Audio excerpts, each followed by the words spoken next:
Friday,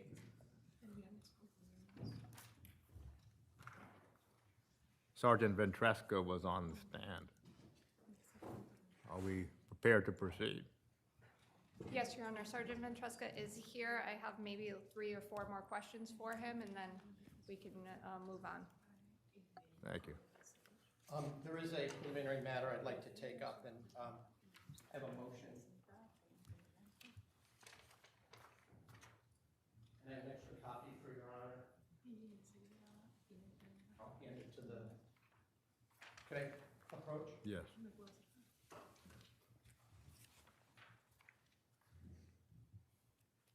This is an issue that I think is going to start coming up on a daily basis, so I believe we need to address it now. On Friday, the court permitted Sergeant Ventresca to explain why he did certain things and took certain action.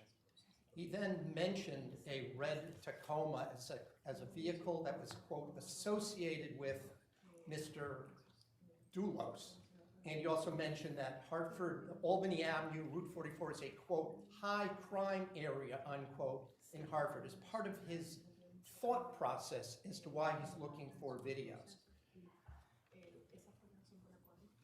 There is a lot of problems that arose from that. First of all, as it will become eminently clear, Sergeant Ventresca knew nothing, zero, about a red Tacoma, quote, associated with, unquote, Mr. Dulos, because it belonged to one of his employees on the weekend of Labor Day of 2019.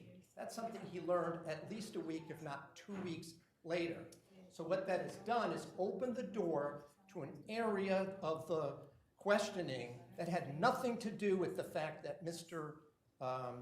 Sergeant Ventresca went looking for cameras. The only issue had to do with his Ford Raptor, that they were looking to see if there were any vehicles, not specific ones, and then they saw the Ford Raptor. So getting into the Tacoma basically leaped over issues of confrontation, hearsay, and foundation, which were utterly lacking. And the witness did not mention all the other vehicles that belonged to other Ford Group employees that were working at that time for the Ford Group. So that's the first issue.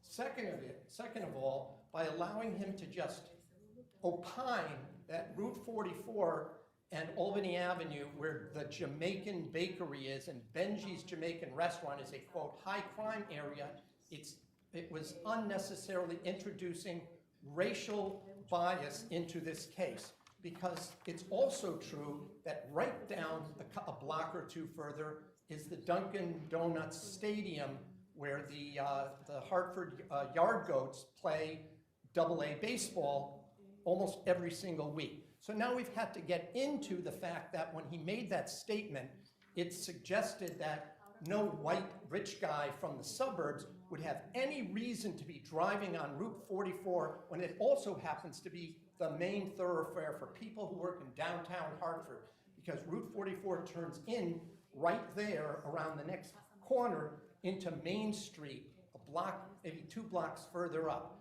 So, you know, I bring these things up now, Your Honor, because I want to emphasize this is not the trial of Fotis Dulos. It's the trial of Michelle Troconis. Whatever, I'm not here to defend Fotis Dulos or what he did or didn't do in connection with the disappearance of his wife. But the court is putting the defense in the position of having to defend that because of the fact that my client was living with Mr. Dulos, and so there's already a guilt by association problem that's arising. The motion I just filed, Your Honor, on Friday the state said it, quote, had cases, unquote, that supported the notion that what police do, they can explain their motivation and what hearsay they hear in exchange for why they took certain action. Well, I've attached pages from Judge Prescott's version of the 6th edition of the Tate's Handbook of Connecticut Evidence, which is the seminal treatise on Connecticut evidence, and there's many cases that I have attached that are in that section 8.9, but the most salient comment is, quote, on page 515, a police officer's conduct is rarely relevant to the crime charged, and the officer should not be allowed to repeat statements made to the officer to explain why the officer did or did not do something. Well, the Close unquote. interpreter is unable to keep up, Attorney Schoenhorn, I'm sorry. with your presentation. Let me repeat that slowly.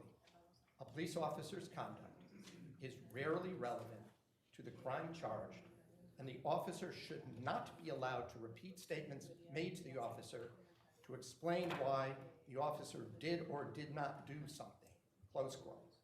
And then there's also the fact that I then shepherdized, and there's a case that came out in 2021, which I cite, Stay versus Armador, that repeats that same point. And like I said, I've included a couple of pages here. And why is that important? Because if the state says it has cases to the contrary, well, you know, maybe someone needs to let Judge Prescott know that means that his subchapter is just plain wrong, and it needs to be revised based on whatever cases the state has not given to the court. And we're going to now have this happen with every witness, because we know the evidence, at least we've gone through all the evidence, and to now have to cross-examine about a red Tacoma that this detective knew nothing about until a week or two later, and it had nothing to do with what was or wasn't located on Albany Avenue. So, for example, if he had simply said, based on the phone pings that he received, they went to look for cameras, they gave that information, he wasn't around, he gave it to the other detectives to locate, and as a result, they obtained some footage. Then we could have moved right into the fact that there was footage of a Ford Raptor that was similar to one that Mr. Dulos owned. I would have had no objection to that. But now to get into a vehicle that this witness clearly knew nothing about at the time, and I'll just to preview what's to come, a week later when the police are at Fort Jefferson Crossing and they have a search warrant, Mr. Pavel Gumieni drives up Fort Jefferson Crossing, sees the police officers there, and turns around, tries to get away, only to be stopped by the police. And then we get into what he was interrogated about, or what he was claimed he was doing, and then they questioned that. It didn't seem accurate. So that comes up. That's certainly going to be in the case down the road. But I don't get to confront and cross-examine this witness because he's not going to know where they got that information from, and I'm going to submit that at this point they didn't have it at all. But my bigger concern, Your Honor, is that's why I keep filing these motions in limine. The court needs to at least make the state make an offer of proof about these issues, and if it doesn't, the prejudice is that the jury gets to hear this, the state gets to do a speaking objection, so it gets to give an extra closing argument as to why it wants to get into certain evidence. And aside from it not being fair that the case proceed that way, it eventually, if it hasn't already, becomes a due process violation. And it denies the defense the right to cross-examine, because when I asked this witness, as of that date, Memorial Day weekend, he had no idea that one of the employees owned a Tacoma. So I'm also asking that be stricken at this time from the record, because I just don't know what else to do. It's a surprise.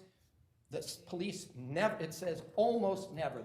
I'll just note that in the Armador case, which is just a couple of years old now, the issue was a witness to the case, not the police, went to the hospital at a certain time to see an acquaintance who was involved in, who had been one of the victims in that case, and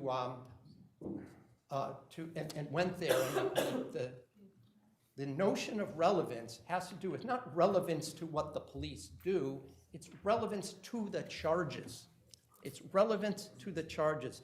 And the fact that the police were looking for a car or to see whether there was a car, wondered why this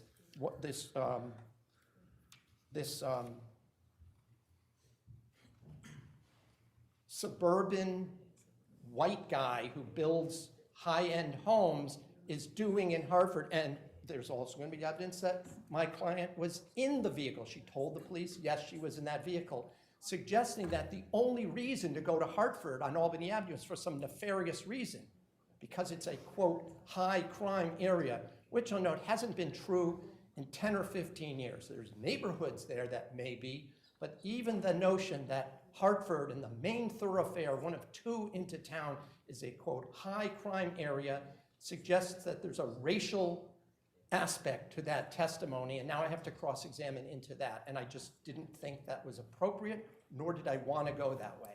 So the state, by doing this, is opening up a can of worms, and I bring it to Your Honor's attention because I don't know, because I have to make a record, you know, and each thing, you know, the court maybe is tired of my objections, but I have to make the record. Sometimes we did sidebar on Friday, we did a sidebar. I understand that that was not being recorded by the court monitor, but I don't know that for sure. I think I learned that after court adjourned, that wasn't recorded. But what was discussed at sidebar was this idea that the police get to explain why they do certain things. I said, but they don't. The court said, well, you know, we'll see where it goes, et cetera.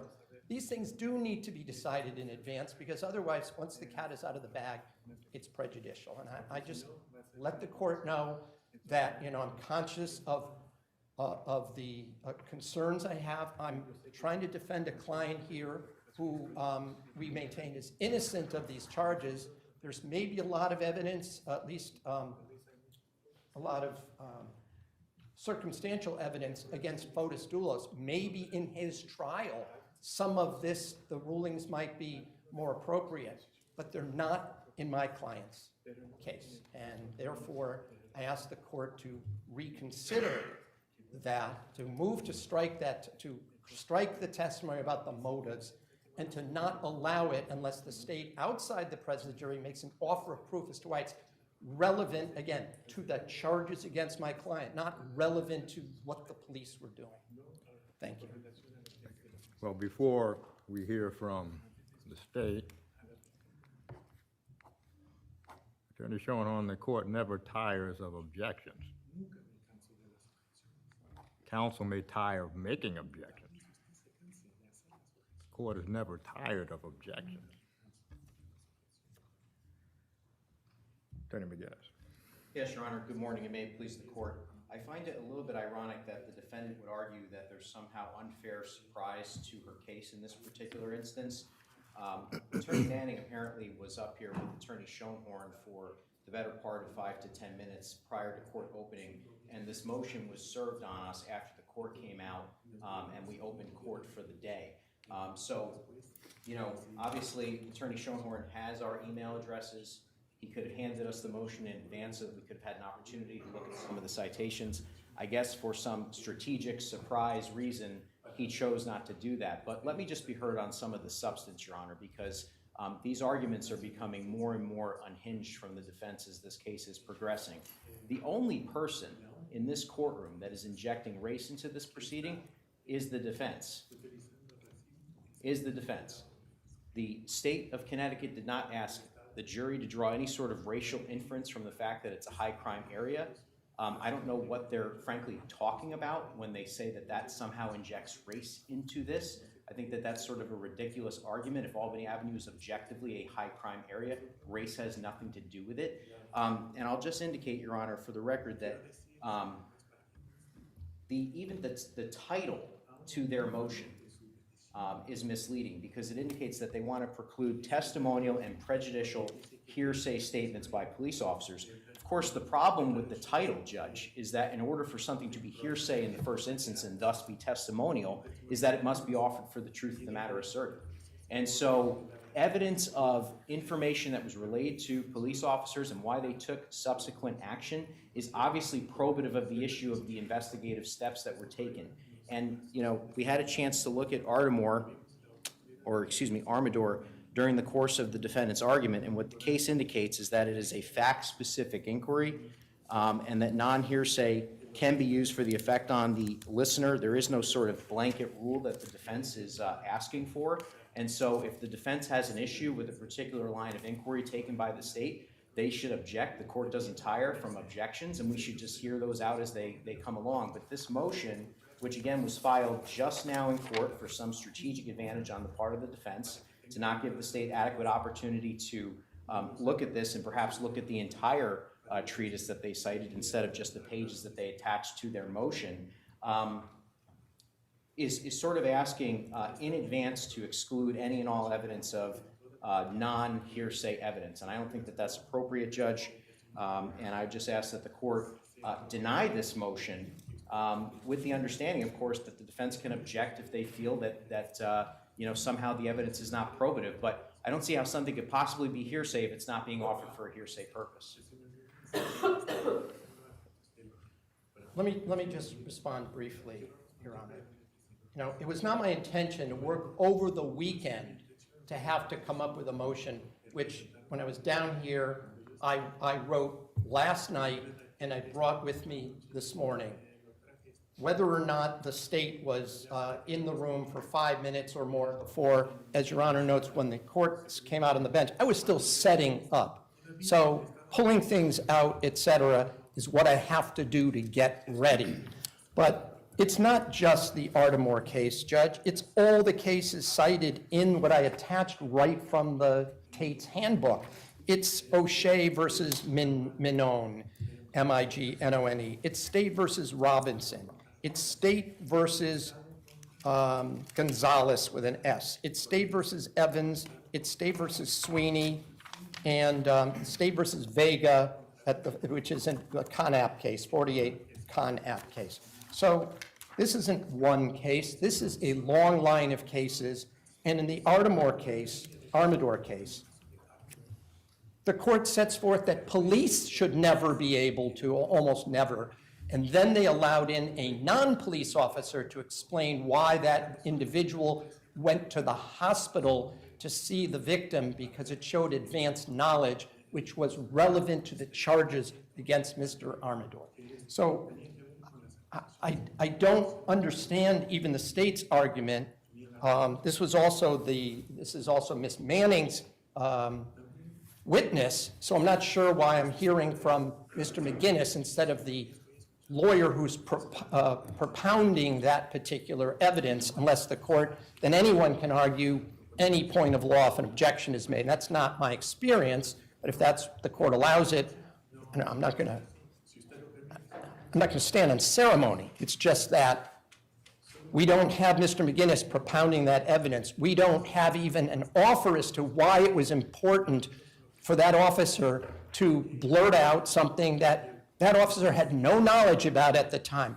It's being done as self-serving to try and create a closing argument when there's no evidence to support it. If then the officer even had said, we then saw a red Tacoma in the video and that's why we seized it. The next group of questions, he's going to be asked to describe what he saw in a screenshot of a video. That's where we ended for the day.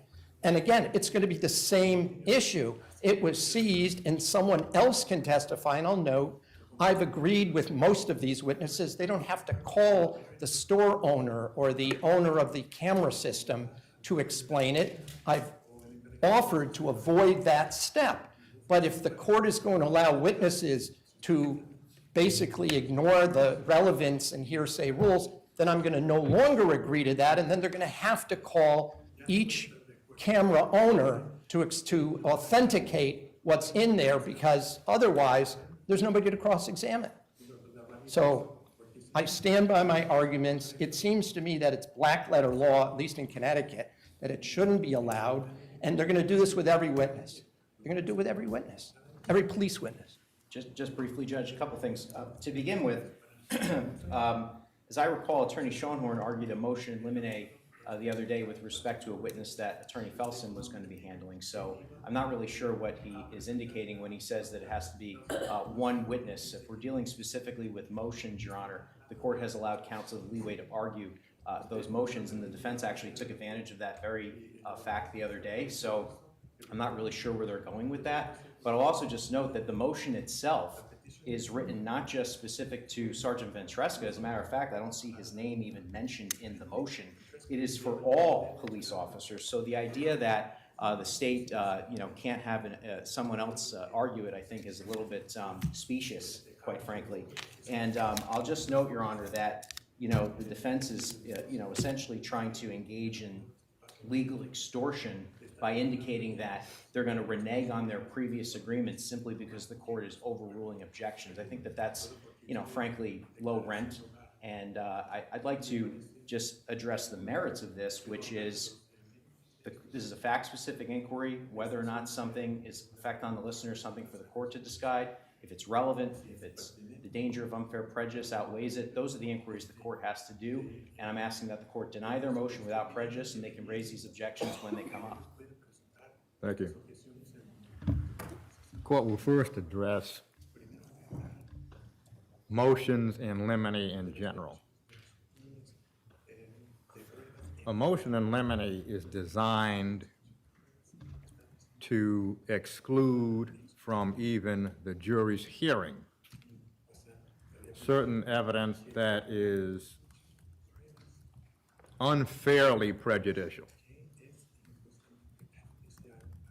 For example, we had an example earlier in the trial. If the motion in limine called for exclusion of all evidence concerning marital discord, then the motion in limine should also indicate what that evidence is so that the court can determine whether that evidence is unfairly prejudicial. It's not the category of testimony that the court looks to in determining whether to grant a motion in limine. It is the specific facts or fact that the proponent of the motion believes is highly prejudicial and unfairly prejudicial. What the court sees here is a motion in limine to preclude certain categories of testimony. Well, as both counsel are experienced, both counsel are not trying their first case, a witness can say anything at any time. It is not the court's role prior to hearing the evidence to help draft a script for a witness or a category of witnesses. A witness can begin to testify before a question is asked. It's not the court's role to stop the witness. The court is not counsel. It is not the court's role to pave the road for the state, and it is not the court's role to pave the road for the defense. It's not the court's role to set a pick, to use a basketball phrase, for the state. It's not the court's role to set a pick for the defense. That is left to the skill and experience and the training of counsel to bring an objection to the attention of the court by objecting.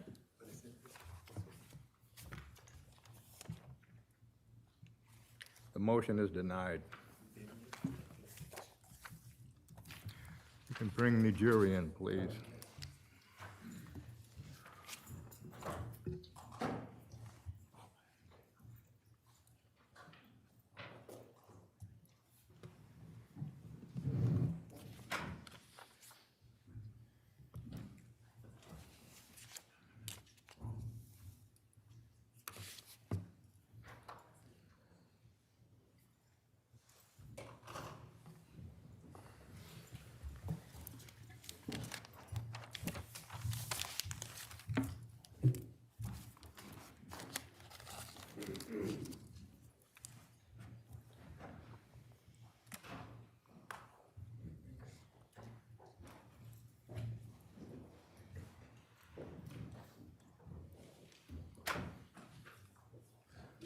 Good morning, ladies and gentlemen. council stipulate? Yes, Your Honor. Yes. Thank you. Your Honor, I believe we left off with Sergeant Ventresca. Thank He's you. right outside, if I may.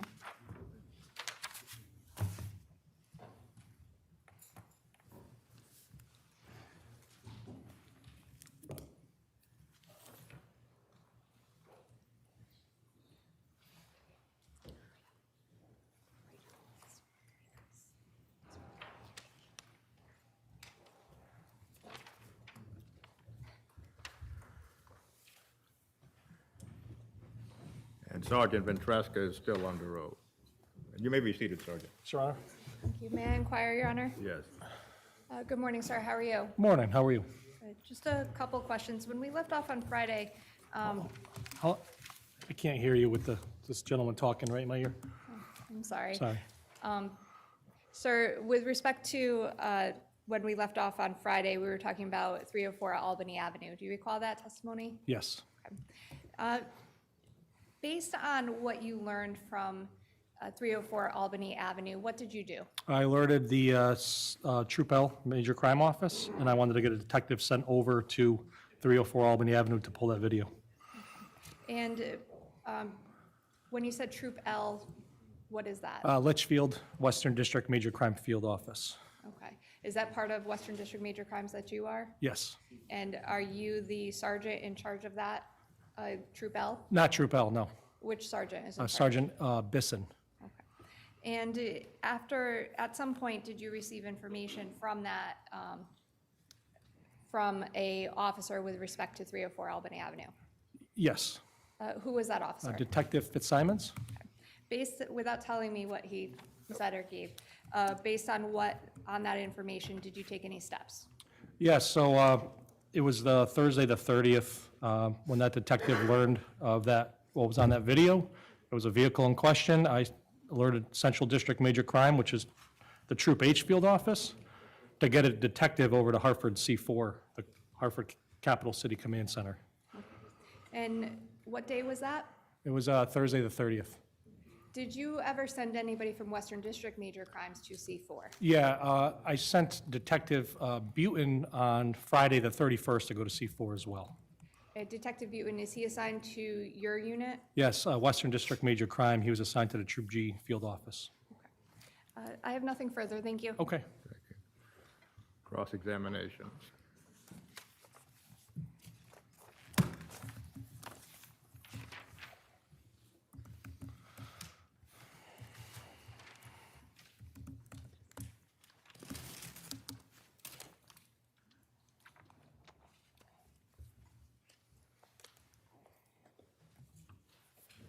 Is it so, Sergeant Ventresca? Yes, sir. I think we met. I'm John Schoenhorn. I represent Michelle Troconis.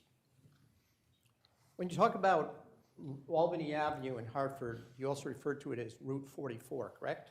Yes. And that's United States Highway 44, correct? I would assume so if it's 44, yes. Well, it's US 44, Yes. right?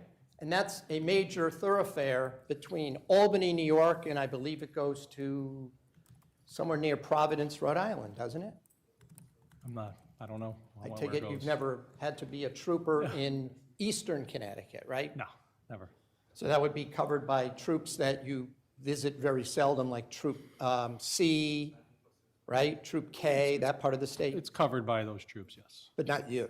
Not me. All right. But you also know that this is a major thoroughfare, multi-lane from Avon, across Avon Mountain, right? Right? And you said you were at one point at Fort Jefferson Crossing where my client and Mr. Dulos lived, right? Right. And then if you take the side road Deer Cliff, you come to Route 44, isn't that right? Correct. And then you take Route 44 down, it's at least, it's a 4-lane road, right? I'm not sure of the lineage on 44. But it's a major thoroughfare, I right? would say it's a major route, yes. And then you come into West Hartford, right? Yes, east of Hartford, yes. Or The west of Hartford, I'm West- sorry. I was gonna say West West Hartford, no, Hartford would is be west would of be west Hartford, of yes. Okay, fair enough. Right. And then you stay on Route 44, it becomes a commercial area in West Hartford, right? Yes, And then you get to the University of Hartford, right there on Albany Avenue, isn't it? Right there in the corner? I'm not sure the exact address, but I know UHart is in that area, yes. UHart, that's a fairly large private university right there, right? I don't know if it's large, but I know it's a private university. Well, it's large Yes. landscape is what I mean, like land. Right. I don't know the acreage. Fair enough. And then you cross the, I guess it's the Park River, and then that becomes Hartford right there, doesn't it?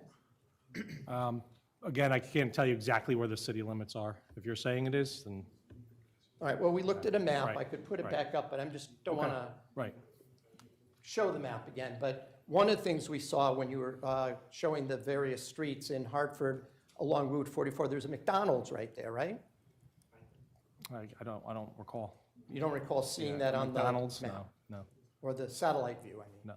And you also know that if you go down another couple of blocks, you get to the Yard Goats baseball stadium, right? A AA team stadium is right there, right? I think it's there. Yeah, so that's the Yard Goats is a professional baseball team, right? Right. And that was there in 2019, wasn't it? I believe so. You're talking Dunkin' Donuts? The Dunkin' Donuts Stadium, right there, right? And that, you understand that a lot of people come from the suburbs to watch AA baseball. Absolutely. So when you use the term that that portion of Route 44 was a, quote, high crime area, was it because there was a Jamaican restaurant there? No, it's referring to the city of Hartford. The city is, okay. Yes. Right. But you didn't know if Mr. Dulos had any business in Hartford at all, do you? Not that we knew of at the time. You knew that he built large homes, right? Yes. But you don't know whether he owned or built in Hartford, do you? Did not know at that time. And you didn't know if he had any dumpsters available at that time either, did you? Did not know at that time. When you drove past 4 Jefferson Crossing, you didn't see a dumpster, No. did you? There was a for sale sign there, though, wasn't there? In front of his house, according to four? the pictures we saw.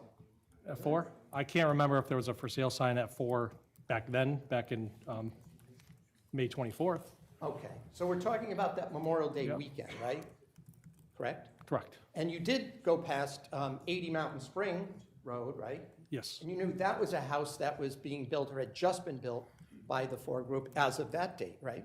Yes. And you, in fact, testified on Friday that you saw one of those large banner for sale signs showing the Ford Group in the picture, right? Yeah, something similar, yes. And you couldn't remember if it was actually in front of the house or by the street, but you remember something similar like that outside. I remember there was something down by the road, at the base of the driveway.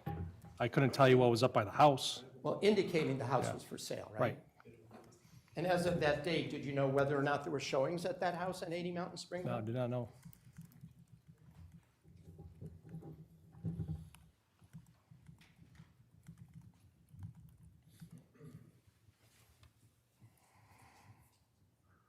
You were also testifying on Friday that there were different kinds of cars that you believed were, quote, I think you used the word, affiliated with, unquote, Mr. Dulos. Is that right? I would say that's right, yes. Yeah. You mentioned a red Tacoma as one of those cars. Remember saying that? Yes, sir. Now, as of Memorial Day weekend, you didn't know anything about a red Tacoma belonging to one of Mr.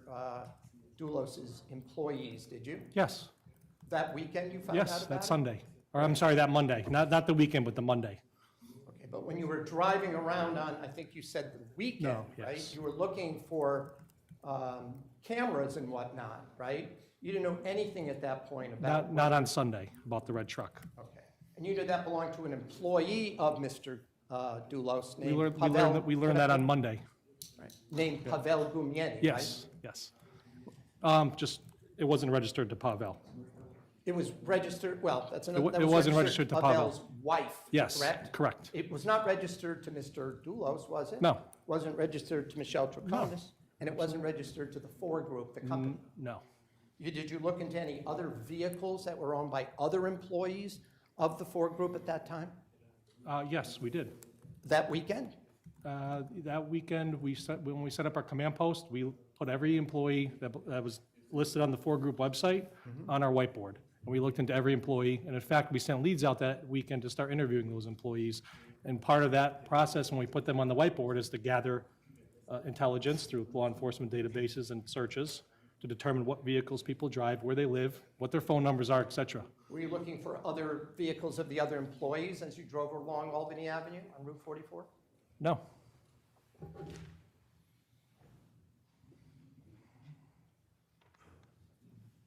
And you did know that that red Tacoma was about 20 years old, correct? It was Yes. a 2001 Tacoma, right? Yes. And were you aware that it was leaking oil and was in bad condition? very aware. Incidentally, you didn't look for any leaking oil along the route you were traveling, did you? No, I mean, there's multiple vehicles that drive routes, there's multiple oil stains all over the roads. But these are all things you learned a little bit later, is that correct? Well, that Monday, I learned about the Tacoma through a neighborhood canvas. So we put that vehicle on our list of vehicles on that Monday.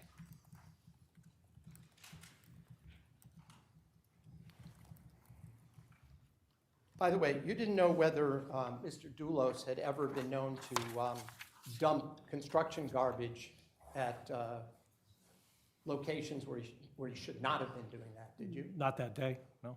On any day? No, never.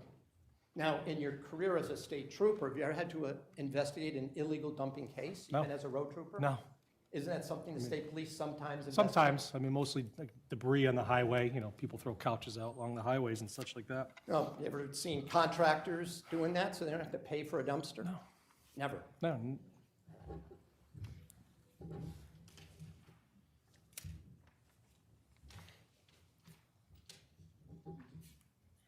And so that we're clear, you said that when you saw the camera on the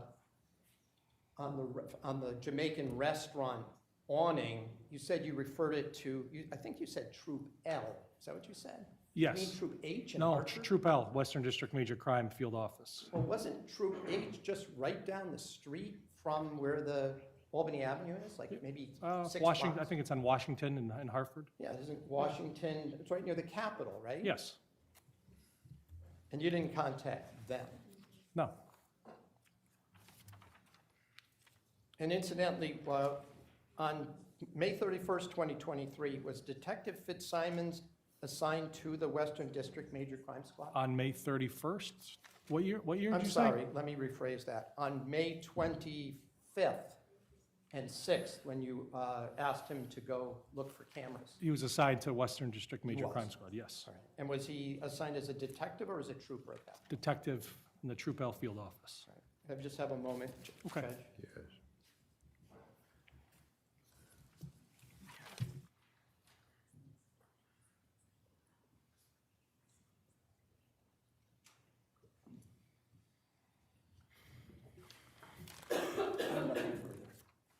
Nothing further, thank you. Sergeant, you may step down. Thank you, Your Honor. If I may call it Mike Fitzsimons, please.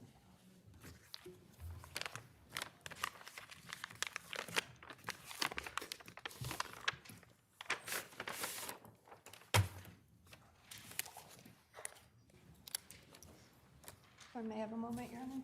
Yes.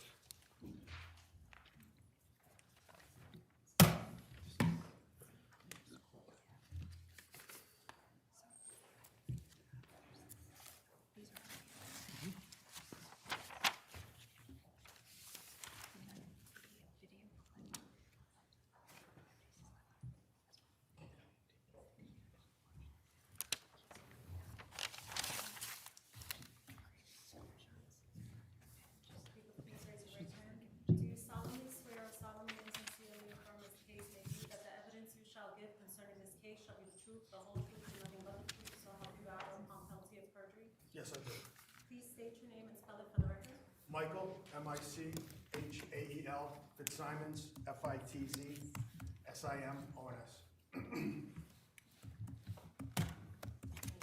You may be seated. Thank you, Your Honor.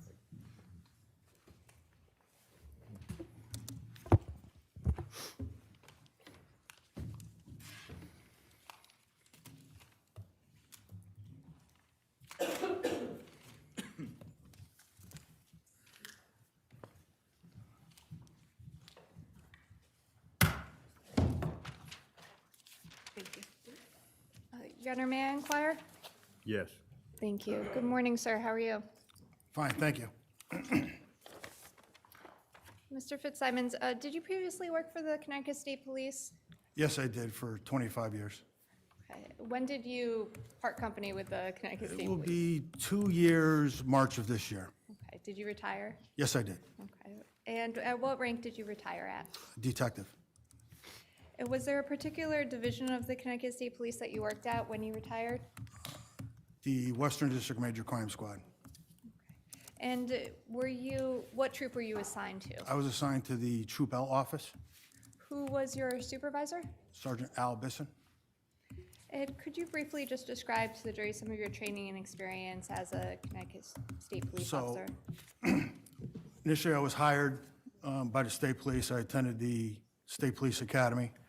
There we're trained and tested in all the academia skills and procedures necessary to become certified as a state police officer.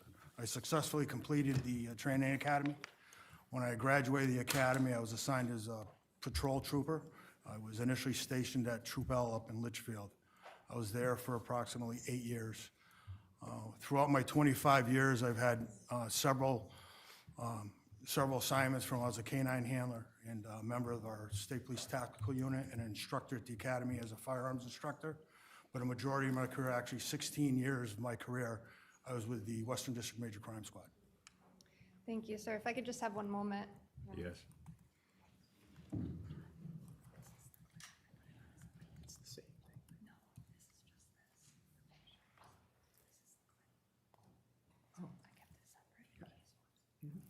May I just approach you on that? Yes.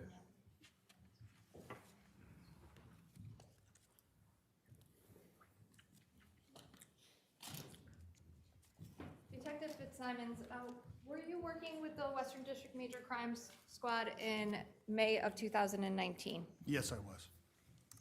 And what troop were you assigned to again? Where were you headquartered out of? I was with the Troop L office, which is also located at the Western District headquarters. And is that in Again, the Litchfield? Western District is comprised of, as far as the major crime offices and the troops, are 4 offices and 4 troops. And again, we kind of work all in concert together. I kind of equate it to like those of you who live in cities where there's multiple firehouses. Sometimes you only need one firehouse, other times you may need several. So we kind of work together. And I'm going to draw your attention specifically to May 29th of 2019.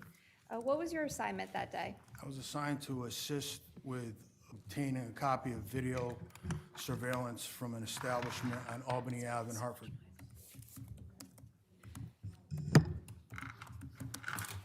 And what was that address, sir? The average was 304 Albany Ave, and the point I was supposed to meet, the name of the establishment was Benji's 2 Seafood Restaurant.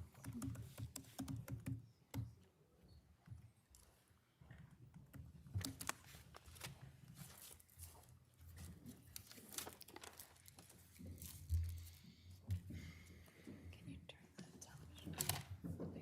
Big one. Thank you. May I just inquire of the court and all the TVs are on? The court's monitor is on. It is on. Thank you, Your Honor. Thank you. Hold on this one. Do you have it?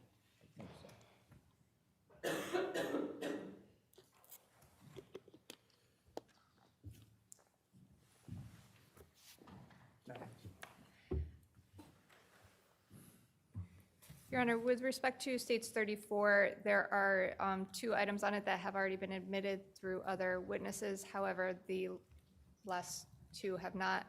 Sir, if I can draw your attention to the screen behind you, I'm going to show you what's been marked as, I guess, picture 2.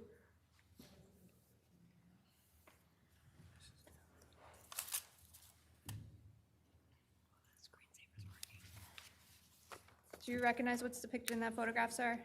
Yes, I do. And what is that? That is Benji's 2 Seafood Restaurant. And is that the restaurant you went to on May 29, 2019? Yes, it is. Okay. And why did you go there? I was assigned by my supervisor to download. They had video surveillance there. information was received or passed on to me, that they believed there was information, believing Photos Dulos was in the area of Albany Avenue on May 24th, sometime between 7 and 8 p.m.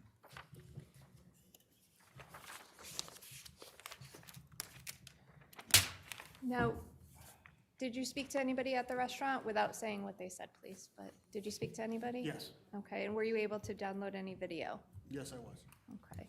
I'm gonna actually draw your attention to this screen again, picture 1. Sir, if you need to, Your Honor, may I just ask him to Certainly. step near the screen? Thank you, if you can. Does that picture or map, if you will, depict where you went that day on May 29th? Yes, it does. If you could, please point that out. In this area, right here, the Albany Avenue area, near the intersection, that's Green Street, If I can, I can. the knife and fork are. Where the knife and fork are. It says Island Fish Head Jamaican Restaurant, sir. Is that the restaurant you went to? It was called, as far as I know, Benji's 2 Seafood Restaurant. I don't know when this was taken. Okay. And that would be the Benji's in picture 2? Yes. At the 304 time. Albany Ave. So in 2019, is this what the intersection of Albany and Green looked like? Yes. Thank you. Now, sir, with respect to the, you can have a seat. I'm sorry, thank you. Did you look for a specific time frame? Yes, I did. What was that time frame? The time frame was between 7 and 8 p.m. for May 24th. And did you ask for a specific, between 7 and 8 p.m.? Normally, I kind of create a buffer, so I probably have sometime around 6:48, 6:45 to approximately 8:25. I usually give about a 15, 20 minutes on each end, just to account for any anomalies. And did you watch the video on scene while you were there at the No, I did not. restaurant? Okay. With respect to that day when you received the video, what did you do next? Once it was downloaded onto the thumb drive or flash drive, I transported it to my office in Litchfield. Once I got to the office, I inserted it in my computer, viewed it on the screen to make sure I had a copy. I wasn't coming back with an empty thumb drive. Once I saw that I had a recording, I made a copy of it, a working copy, and then what I do with the original is I take that and put it in evidence for safekeeping. Was the video continuous or motion activated? It was continuous. And did you review that video? I did. And where were you when you reviewed that video? I was at my office. Did you have a specific assignment in your review of that video, or was there something in particular you were looking for? I was reviewing the working copy. Again, I wanted to make sure that I successfully made a copy. Again, we'll make copies of the original, that way I can disseminate it to the lead officer or counsel, what have you, down the road. That minimizes damaging or losing the original. Again, the original was evidence. So as I was going through the working copy, ensuring that I had successfully downloaded it, I was aware of the vehicle, one of the vehicles, or the vehicles Photos Dulos had registered to him. And then while going through ensuring the copy, I noticed one of Photos, what appeared to be a vehicle consistent with Mr. Dulos's vehicle, What type of vehicle was that? a black Ford Raptor. Do you recall what time that vehicle, or a vehicle consistent with a, It was approximately 7:40 p.m. and after you saw that on the video, what did you do, if anything? Through reviewing it, kind of monitored it, and as the vehicle had made a U-turn, it was coming back. Your Honor, I'm going to object to him giving a narration. The video will speak for itself. So the fact that he reviewed it, he logged it in, I assume that she wants to show the video. I'm not objecting to that, but I object to a sort of running sideline play-by-play of That's fine, Your Honor. It be states 35. I can play that now with, Thank you. It's No sustained. objection. thank you. I can, sir. I'm going to draw your attention to the screen behind you.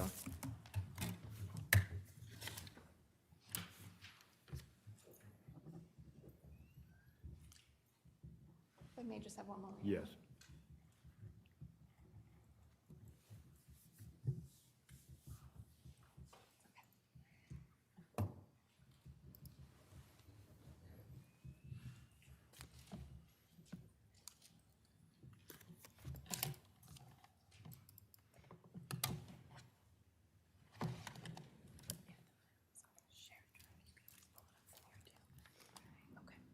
Okay, sir, do you recognize what's depicted on that screen?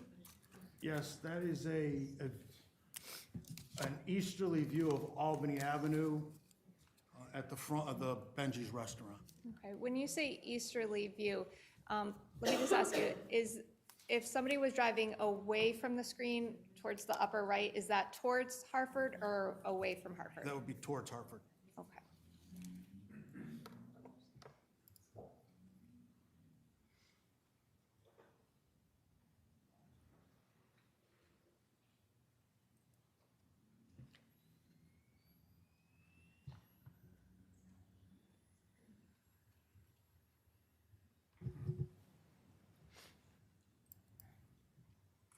Oops, if I can, I hit the wrong, I apologize, Your Honor, I hit the wrong button.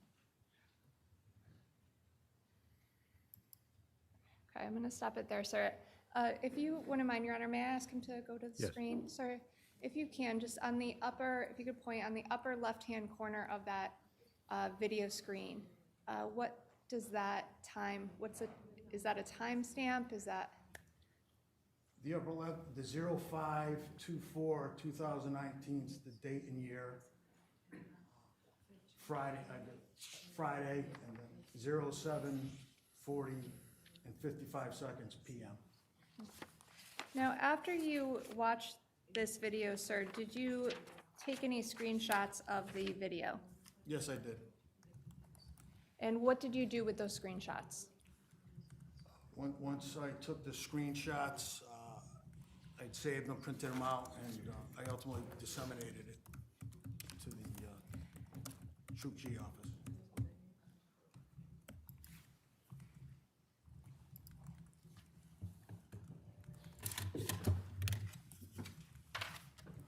I believe this is states 34.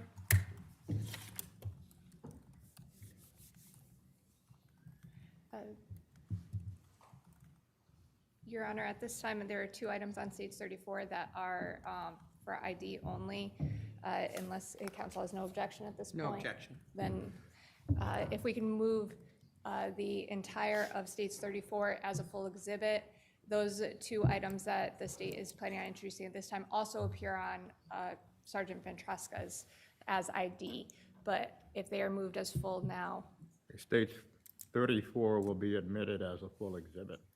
thank you. Sir, I'm going to show you what's been in marked as picture 3 out of states 34. Do you recognize that? Yes, I do. And what is it? That is a screenshot of the Ford Raptor. Is that the screenshot that you took Yes, it is. and disseminated? Yes, it is. In picture 4,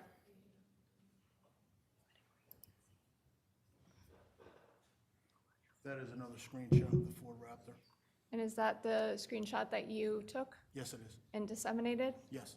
I have nothing further, thank you. Cross-examination. No questions. Thank you.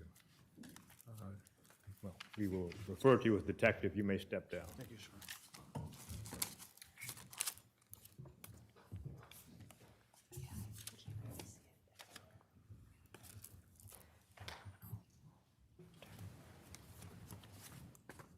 And Your Honor, I believe if I can, Josh Quint, please.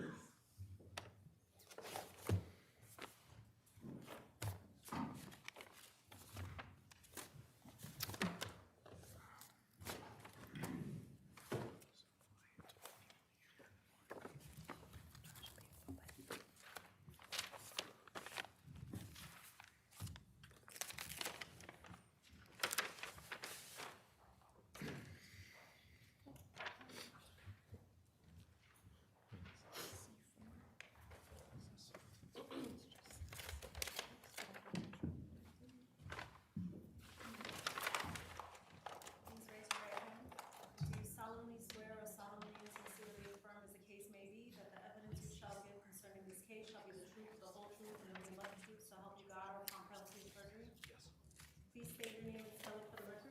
Joshua, last name Q-U-I-N-T. And your affiliation? Connecticut State Police. And you may be seated, thank you.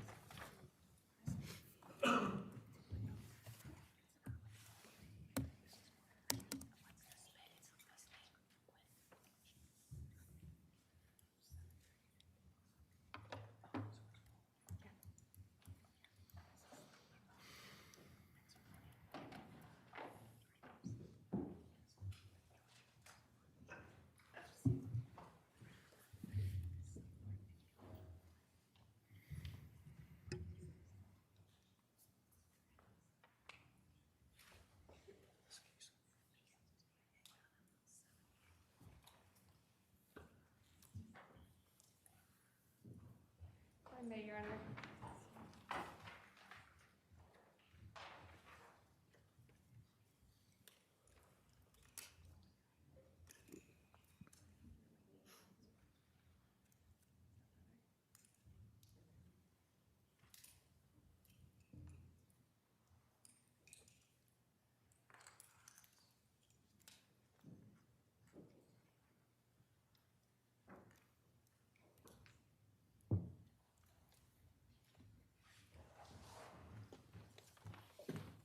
Morning, sir. How are you? Good morning, ma'am.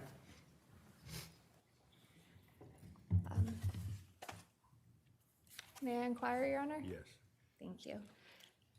Mr. Quint, by whom are you currently employed? The Connecticut State Police And how long have you worked for the Connecticut State Police? for about 6 months. For about 6 months? All right, what's your position with the Connecticut State Police? I currently work as a criminal analyst for the state police. Okay, what is an analyst? The analyst provides investigative support to detectives, troopers, patrol officers. We just assist with investigations, by whatever means we can, whether that be law enforcement technology or commercial or law enforcement databases. Are you a sworn police officer? I am not. So prior to working for the Connecticut State Police, what did you do?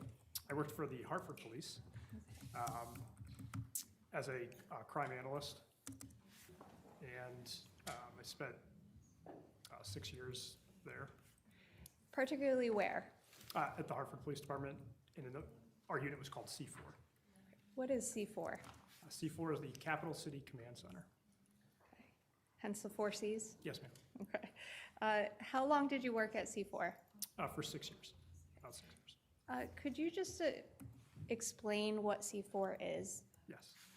So C4 is a unit which is assigned to the Hartford Police Department. We fall underneath the Vice Intelligence Narcotics Division for the Hartford Police. The room, it's a big room at Jennings Road for the police department. In there, there's a bunch of TVs, a closed-circuit camera system, which belongs to the city of Hartford and the Hartford Police. And then there's a team of analysts and detectives that work in that office collaboratively together to help solve crime. With respect to all the video screens, what is it showing? A lot of them are city cameras, so they're on public poles throughout the city. And is it a continuous or real-time? Yes, the feed is real-time. What areas do the video cameras cover? They're placed all throughout the city in different places. It's mostly based off of infrastructure and where we could place cameras. And a lot of it is based off of data that we have for where violent crime occurs. Are the cameras motion activated or continuous? So the cameras are motion activated. When enough pixels are activated through the camera tells the recording server to record the video stream that it's getting. And are they retained, the video? Yes. For how long are they retained for? Up to 30 days. Does C4 also do other things, by the way, besides video surveillance? We do. So we help provide, like I said before, commercial databases, law enforcement databases, so checks into those databases. In addition to that, phone forensics, video enhancement forensics, and just kind of helping detective solve their crime, whatever it may be. And with respect to being an analyst, could you briefly describe some of your training and experience that led you to be an analyst? Yes. So my technical career started on the early side. I worked for Apple for a very short period of time through college where I worked on phones. Following that, I did spend some time in the military where I served as a military police officer. During my time in the military, I attended a crime and criminal intelligence analyst course down at Fort Leonard Wood at the United States Military Police School. Following that, I worked for the Department of Homeland Security and the Department of Defense for the Army. And in 2019, were you working at C4? Yes, ma'am. And what was your position? I was a crime analyst. And I'm going to draw your attention specifically to May of 2019, at the end of May. Did C4 go through video surveillance throughout Hartford at the request of law enforcement in the investigation into the disappearance of Jennifer Dulos? Yes, Were you part of that assignment? yes. And specifically, what was that assignment? I was contacted by my supervisor, who had asked me to assist the New Canaan Police Department and the state police with a missing persons case. Specifically, he wanted me to check for video between the hours of 7 and 8 o'clock on the 24th. Is that 7 and 8 o'clock p.m.? Yes, ma'am. So how does that work when strike that. Let me ask a foundation question first. How many video cameras are in Hartford that C4 is capable of looking through? So there's over 1,000 different camera views throughout the city. So how do you look through it for a particular item or vehicle for a particular time, say 7 to 8 o'clock? So it can be done manually, where we can scrub through the video and actually look and find manually what we're looking for. There's another option. We have a software program called BriefCam. BriefCam is a video analytic, which I don't know if I should continue to explain. If you can, Okay. please. Thank you. BriefCam is a video analytic, and the way that it works is it looks at all the different objects that move through the frame, identifies them by what they are, whether it's a pickup truck, a bus, a van, a car, and then it also separates it out by color. So now you could use this program to then go filter and find the different objects that appeared. And with respect to BriefCam, are you trained in it? Yes, not formally, but on-the-job training. Okay. In fact, did C4 help develop BriefCam? We worked with the company to help further develop their platform after they let us to start using the program. And with respect to was BriefCam something that you used for Yes, this on a daily assignment? basis. Yeah, yes. Okay. And for this assignment as Yes. well? Okay. So what did you do? So we were given at that time frame between 7 and 8 o'clock p.m. to look for, specifically the assignment was to look for a black pickup truck, a black Ford Raptor, a white Jeep, and a black Chevy Suburban, and find something that fit those descriptions. What day were you given that assignment? I don't remember the exact day. Okay.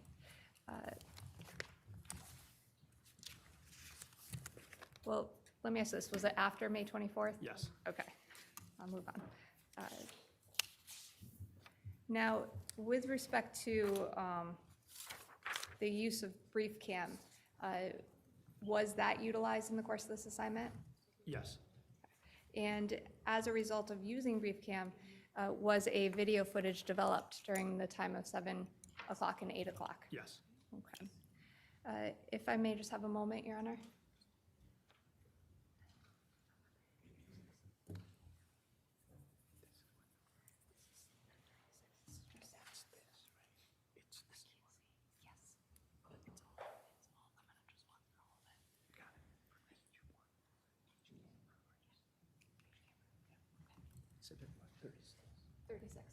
Seats 36, Your Honor. I don't believe there's any objection. I'm looking at it right now. Let me just have one more moment to make sure. Running out of, which one goes to here? This one? Yeah, I don't have an objection to this. Thank you. States 36 admitted as full.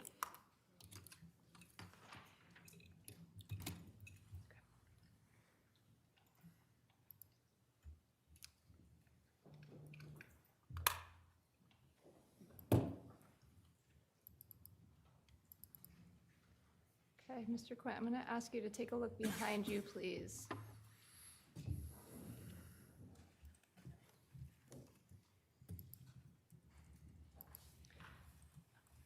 All right, States 36. What are we looking at? So this is the video management system. It's called Milestone.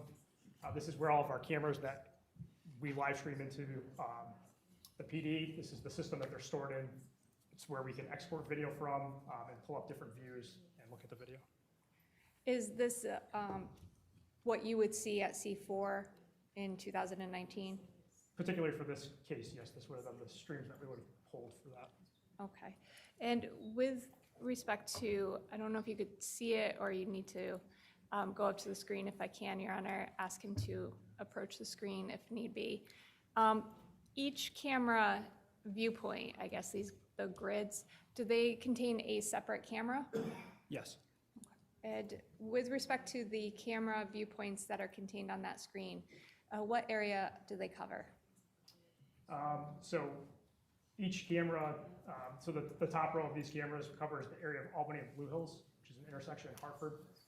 So there's a pan-tilt zoom camera, and then there's 3 additional fixed cameras or 4 additional fixed cameras that show the intersection around that area.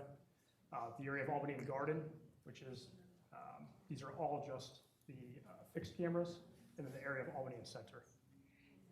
Now, you mentioned fixed cameras versus something else. What's the something else? The something else is a PTZ, or pan-tilt zoom. That's how it's labeled up there. So it's a camera that we could move around at the PD, but it's also a camera that is of a higher resolution than the other ones. With respect to, for instance, you said, I believe the first one, Albany and Blue Hills, would that be that first row? Yes, ma'am. Okay. Which one is the, just going to say the movable camera, if that's okay? It's the top left. Okay. And the other 3 would be are in fixed points? Yes, ma'am. With respect to the movable camera, was it moved during this time period? Or how are you able to move it around? So when, in a live incident, we're able to actually use the computer program, click into the live view, and then dictate where we would like the camera to be pointed at. When would you utilize that in a live instance? So being part of a real-time crime center, we support a lot of shooting investigations that happen in the city.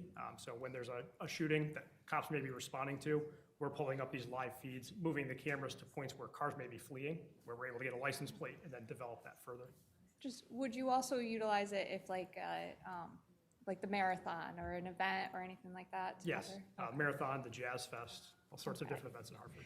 Is that the, that's the real-time portion of it, the real-time crime center for the C4? Yes. I just want to clarify, make sure we're on the same page. Now, with respect to Albany and Garden, did that have a movable camera? It did. Okay. And is the movable camera displayed here? It is not. Okay. And believe you said Albany and Center, or Yes. is that the other one? Is that a movable camera? The one that's up here is not. Okay. Now, I'm going to draw your attention to, this is Albany and Blue Hills. I see the PTZ. Is that what you were talking about, sir? Yes, ma'am. Okay. What is down here? And if you can see for the record, my cursor is highlighting the bottom middle portion of the screen. But what is that? So that's the timeline. So it shows you the date, the time of the video. That's where it is when you're playing it. The red is motion. And then as the video progresses, the bar will start to slide. Okay. And by the way, are you able to, I guess, go back and forth between the viewing of one screen versus back to that main view and go in between? Yes, ma'am. Okay. So start playing. Sir, what's the time that this starts at? 7:29. I don't know what the seconds were because you already started playing it. Okay. Now, I'm actually going to fast forward a little bit. And, well, while this is playing, sorry, what intersection is this? Albany and Blue Hills. Now, which road is Albany? If you wouldn't mind standing up and just pointing, if that's okay. This is Albany here. It runs from east to west. And there's a road over here on the right. What is this? That's Adams Street. Okay, and over here on the left? I do not know what the name of that street is. Okay. And over here on this green and yellow awning side, do you know what that is? Scott's Bakery. Okay. And Is this where the camera is? Is that an intersection? Yes, it's pointed just past the intersection. The intersection would actually be below the view. Okay. And if you were traveling, say, up towards the middle of the camera, that way, if you see the cursor going upwards, is that towards Hartford or away from Hartford? That's away from Hartford. Okay, so Hartford would be coming towards the bottom portion of the screen? Yes, ma'am. Okay. And did you utilize brief cam on this camera? Yes.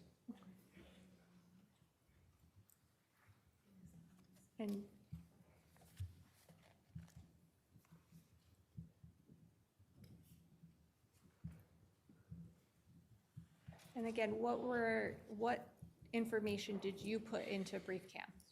So we were given a time frame between 7 and 8 o'clock, specifically to look for a black truck or a black Ford Raptor, a white Jeep. Was it, well, with respect to the black Ford truck, were you giving the information of a black Ford truck or a black Ford Raptor? We were given specifically a black Ford Raptor. Okay. And is this the video that brief cam gave you? Yes.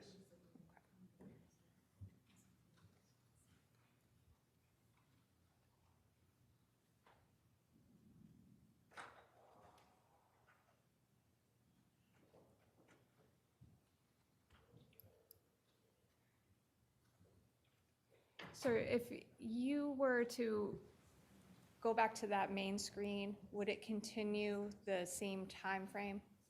Yes. Okay. If you can have a seat, sir.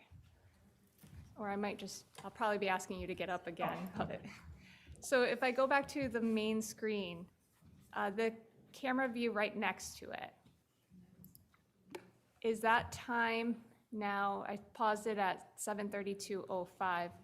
Is that time picking up at 7:32:05? Yes, ma'am. It's a continuation. It's a continuation? Okay.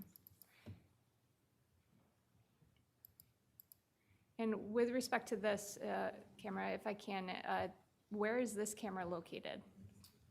So this is the southeast corner, right behind the telephone pole would be at McDonald's. Okay. And what road is this vehicle turning down? This is Milford Street? Okay. And is this one of those cameras that can be moved? No.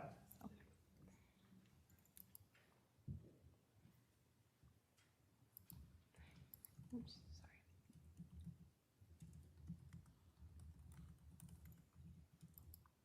Now, does Albany Avenue have cameras, or I'm sorry, not Albany Avenue, does C4 have cameras down that street, that Milford Street that was in that direction? We do not.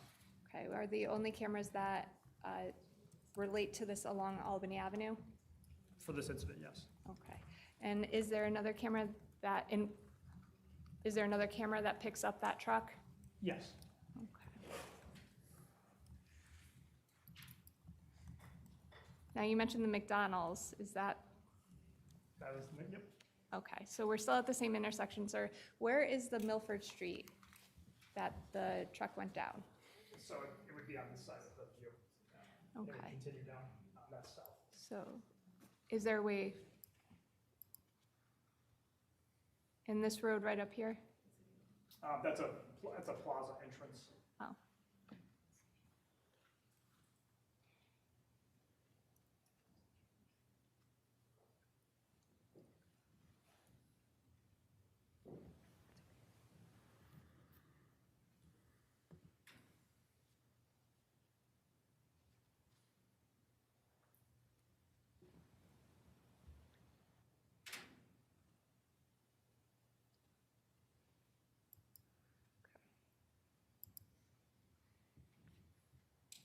And last you indicated there was a fourth camera. Here, I'm actually just gonna scroll back. Which camera angle is this, sir? So this is another one of those fixed cameras, and this is northbound. This road here would be Milford Street, and this would be Woodville Avenue. Attorney Manning, it is now about 11:16. We should probably take our morning recess. Okay, yes, Your Honor. Ladies and gentlemen, we will take our morning recess and resume at 11:30. Thank you. Please do not discuss the case. These, or should I return to city clerk? Keep them. Yeah.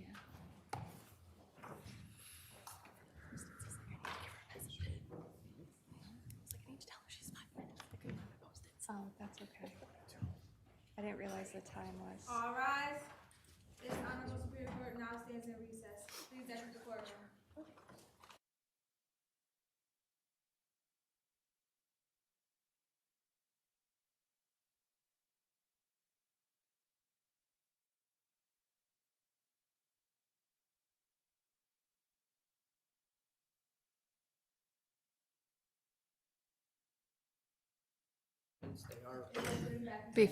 Please be seated, thank you.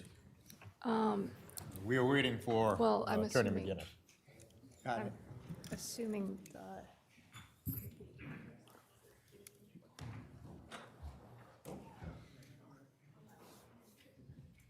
this is like stuck. Can you jam it? Yeah.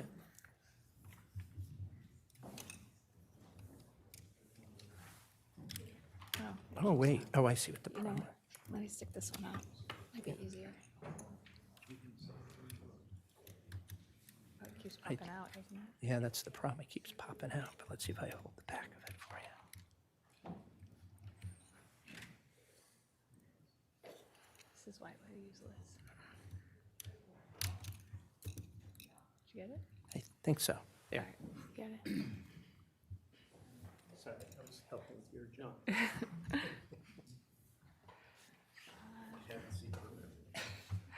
We can bring the jury back in.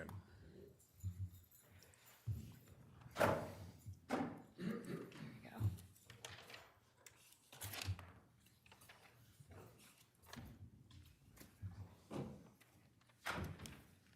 Does Your Honor want Mr. Quint back on the stand? Yes. I think he's been outside.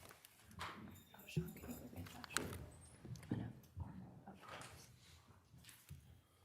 Oh, thank you.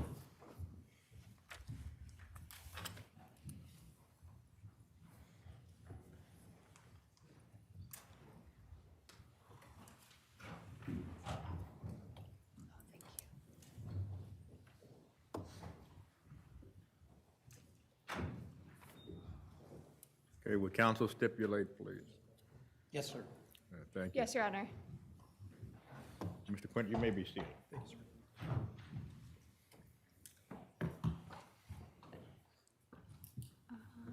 Let me actually go back a moment, sir, and go to this first Albany and Blue Hills camera, if I can. Your Honor, the state is also going to open, I believe, what was State's 34.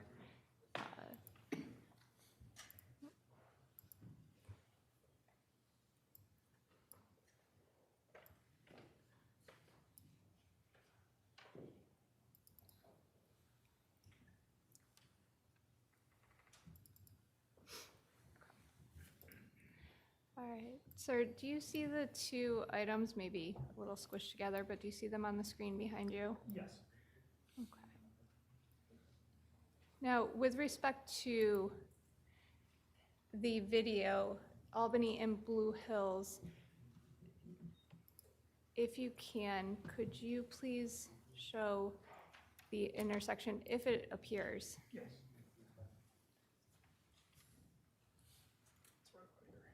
Okay. And the Blue Hills Street, sir? This is Blue Hills here, and this is Albany, Okay. And Milford? and this is Milford Street. Okay. And there's the McDonald's? Yes. Okay, thank you. You could have a seat.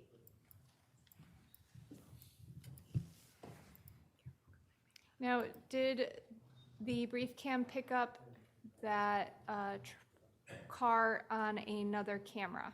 Yes. Which camera, sir? It picked it up at both Albany and Garden and the intersection of Albany and Center. Okay.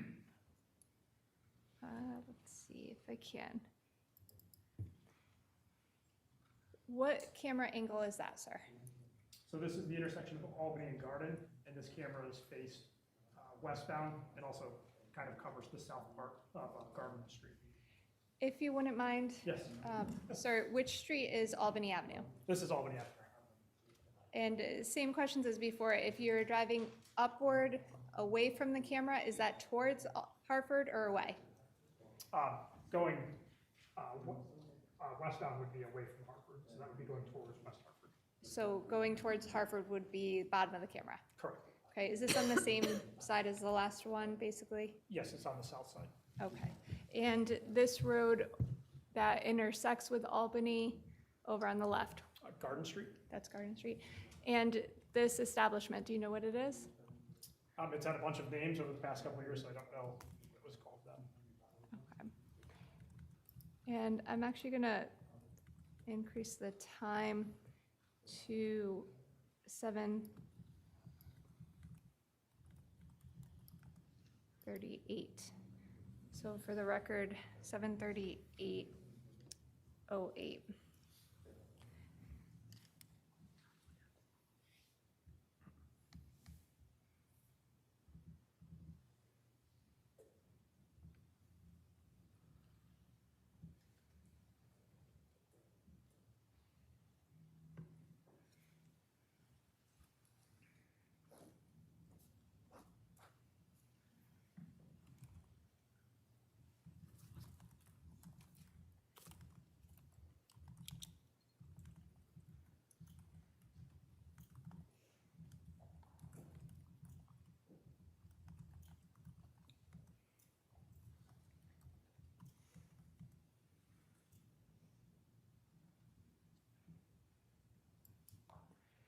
Now, sir, I'm going to ask you the same question with respect to the map. This is Albany and Garden.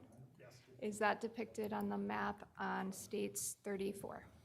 it is. Albany and Garden is the intersection here. Actually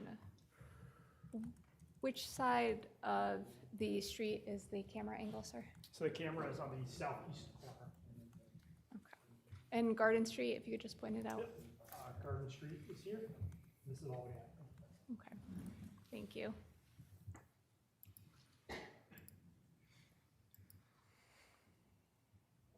Now, is this a movable or fixed camera view?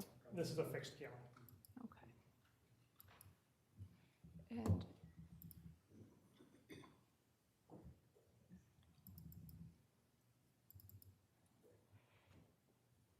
what camera angle is this, sir? So this is another fixed camera view, but this is faced east. And the road on the right? This, you're talking about this one? Yes, please. This would be Garden Street. This is Albany Avenue. And same questions, Albany Avenue, if you keep driving straight, does that go to the Hartford or away from Hartford? It's still going further into Hartford. Okay. Now, is this a view that Brief Cam picked up? Yes. Okay.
Actually, I'll go back a little. This camera view, sir. So this is another fixed camera at Albany and Garden, and it covers the eastbound direction and northbound direction. This is Albany Ave. This is Garden Street. Okay. This isn't one of those movable ones? Correct. Okay. And with respect to the garbage can, is that the same garbage can that we saw on the screen before? Yes. Okay.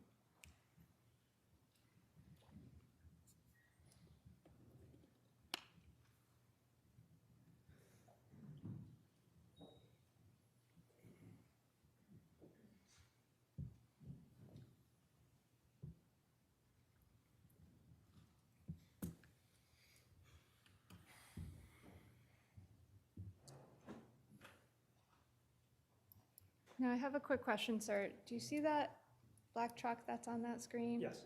Okay. If you can, just following that up.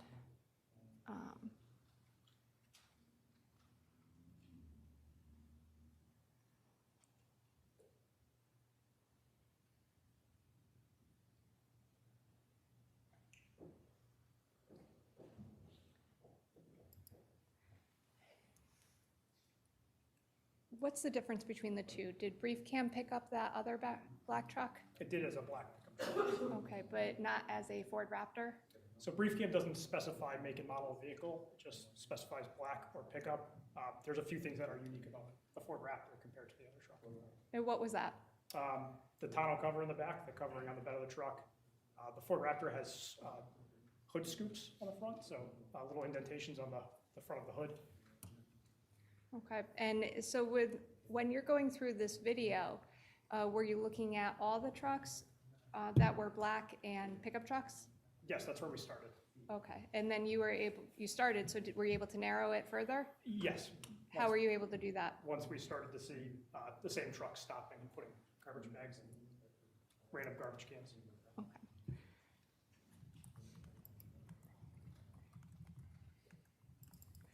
So what angle is this? So this is a fixed camera at the intersection of Albany and Center, and this camera is faced westbound.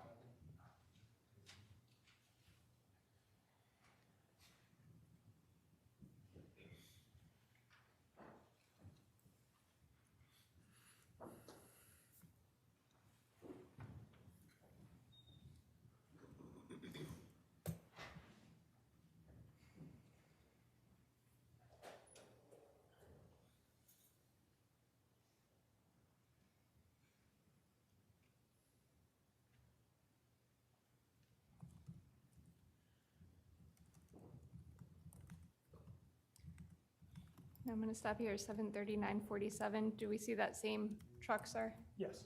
Okay.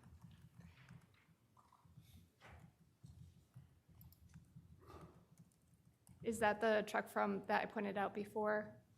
I believe Is so, it the yes. same? Okay.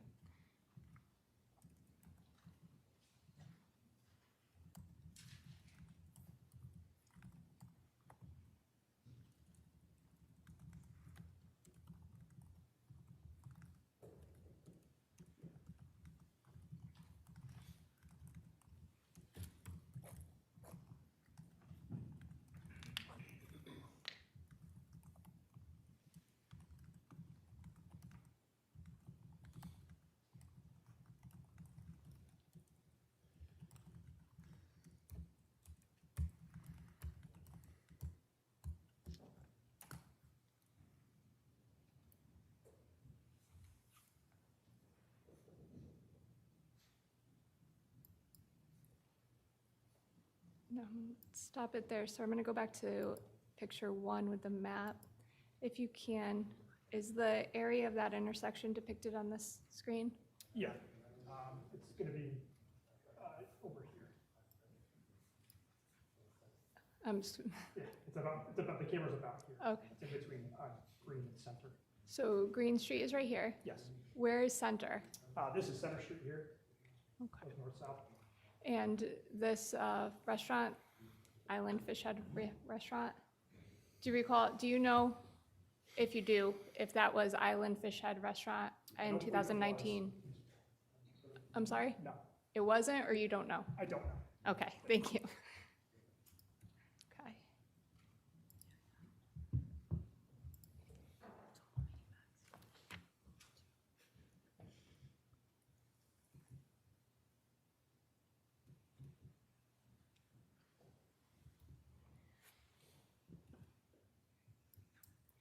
Stop at 74112. And sir, what street is this? Green Street? And again, if you were driving, let me zoom back in. If you were driving Albany Avenue going to the left corner, upper left corner, which direction are you traveling now? So if you're traveling this direction, it would be traveling west. Okay, is that towards Hartford or away? It would be towards west. West Hartford? Yes. Okay, so if you were traveling towards the bottom right, would that be into the city of Hartford? Yes.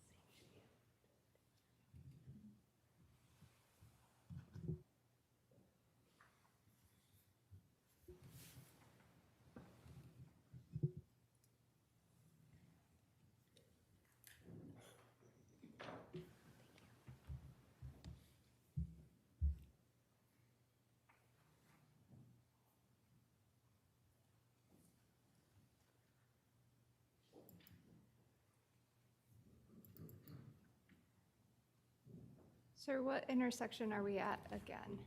So this is Albany and Blue Hills. Is this the same camera that we started with? Yes.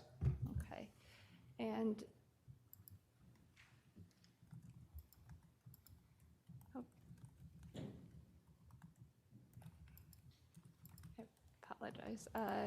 Back at the map, sir, if you could just point out where we are now. So we're back at the same intersection. This is Milford Street, Albany Avenue, Blue Hills Avenue, and the camera is located in this southeast corner. Is the camera angled towards Hartford or away from Hartford? It's faced west, So away from Hartford? away from Hartford. Thank you.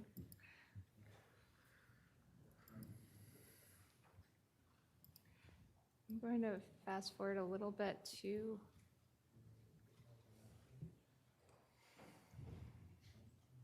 about 7:47:21. And again, sir, the street that's up here on the right, where the cursor is, do you see that? That's Adams Street. Okay.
Thank you, sir.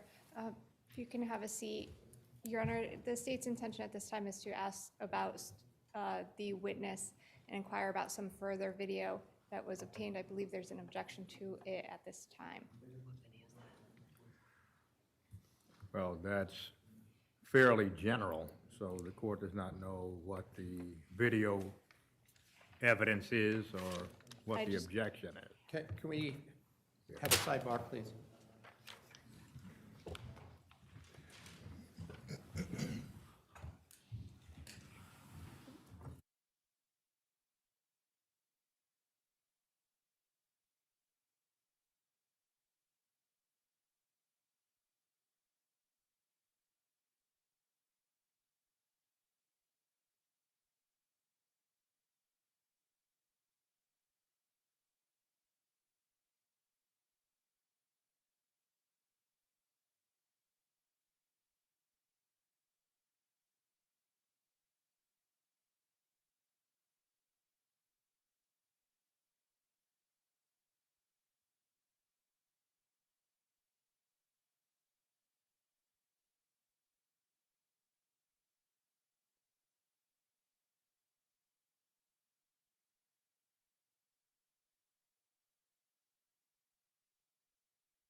I may just have one moment, Your Honor.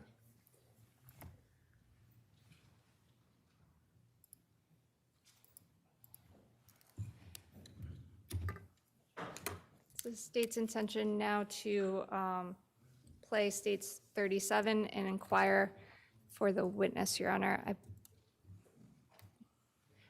Sir, if I may, Mr. Quint, prior to playing anything, were you asked to get, or was further video from C4 regarding the intersection of Albany Avenue and Garden Street obtained? Yes. Okay, and what time period? We were asked to save from the 24th to the 30th. Okay, was brief cam used at all during that time period? I don't recall. Okay, was that video given to anybody? Yes, Who was it given to? the state police. Okay, Your Honor, at this time, the state would offer 512. I can play it for the witness, but I don't know if counsel wishes to make an objection at this time. And if I may just inquire whether this is the a proper witness for that, if I may? Your Honor, this, Mr. Quint works at C4. I plan on opening up the video and inquiring the same questions as before, which is what camera this is and. My question is, did this witness then obtain the one, or did he use the word "we," which usually suggests it wasn't, unless it's the royal we? It may not have been him, so I just want to clarify that. It's From the court's discussions, this witness can only testify as to the date, time, and location of the camera. That's what the That court is- understands. Yes, Your Honor, that is all I'm going to inquire from this witness, is which camera this is, the date, the time it shows, and then the state's intention is to offer the video and then rest with Mr. Quint. I just want to, it's from a different day. I just want to clarify, we're talking about a different day? at We this are point? talking about a different day. Then I would just say that it's not relevant to Ms. Troconis, but that's my objection. Okay, thank you. It's overruled. Thank you. So I'm going to have you take a look behind you if you can.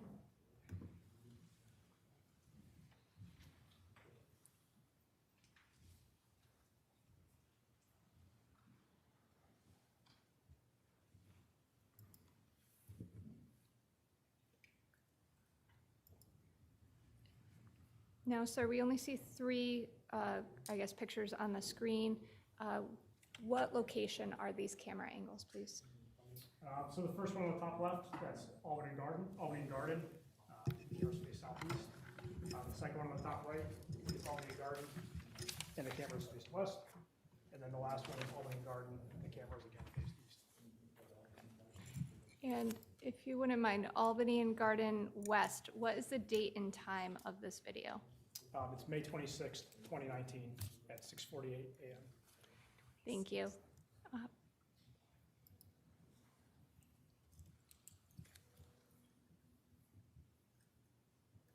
Sir, you can have a seat if you can. Thank you. And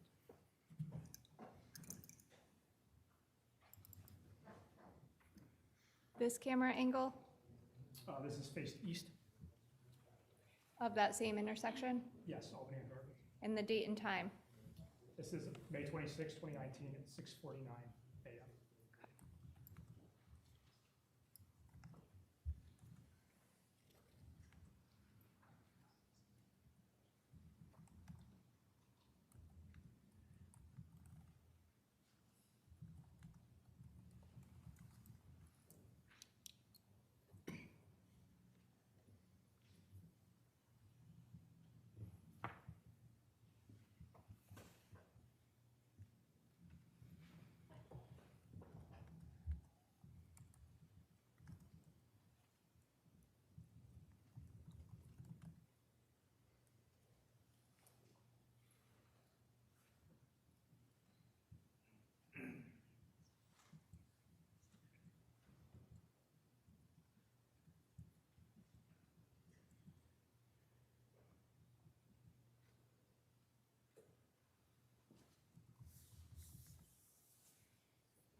I'm gonna stop at 6:52:17. Nothing further, thank you.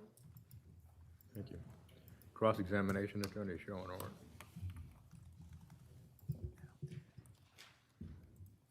No questions. Thank you. Mr. Quinn, you may step down. Thank you.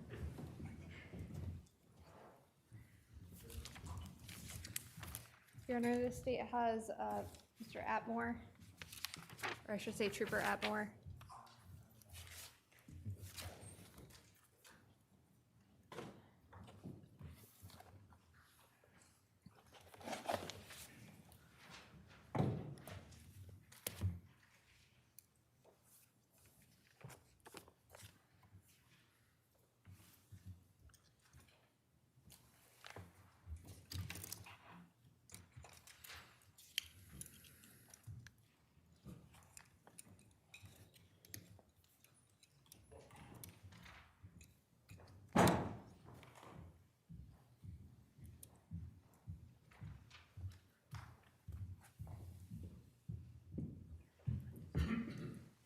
You could please raise your right hand. Do you solemnly swear or solemnly and sincerely affirm, as the case may be, that the evidence you shall give concerning this case shall be the truth, the whole truth, and nothing but the truth, so help you God, or upon penalty of perjury? I do. Please state your name and spell it for the record. Brett Atmore, B-R-E-T-T, A-T-T-M-O-R-E. And your affiliation? I'm with the Connecticut State Police. Thank you. You may be seated. Thank you. Thank you, Your Honor. May I inquire, Your Honor? Yes. Good, actually, it's good afternoon, sir. How are you? I'm doing well, how are you? What is your current assignment with the Connecticut State Police? I'm the resident trooper in Barkhamsted. Okay, how long have you been the resident trooper at Barkhamsted? 2.5 years. Prior to that, what did you do?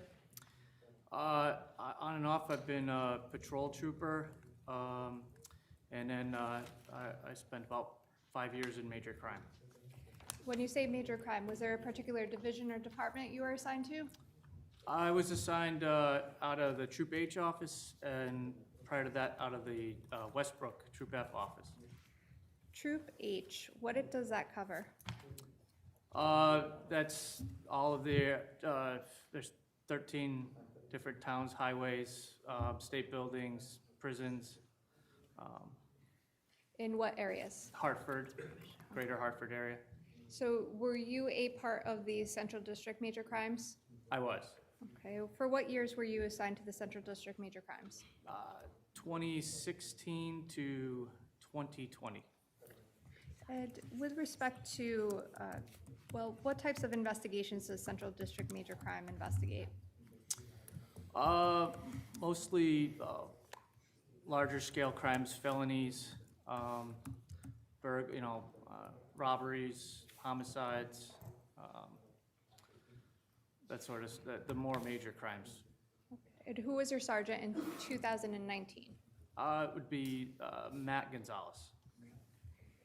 Now, I'm going to draw your attention specifically to 2019, around the time of May 30th, okay? Yeah. Now, were you called to assist in the investigation to the disappearance of Jennifer Dulos? Yes. What was your assignment on that day? My supervisor had me go to C4, which is part of Hartford PD. They have surveillance, cameras accessed all around the city, and I was specifically tasked with looking for a pickup truck, a black Ford F-150 Raptor, traveling in the city on the 24th of May. Was there a specific time frame you were asked to look for? It was roughly 7:30 p.m.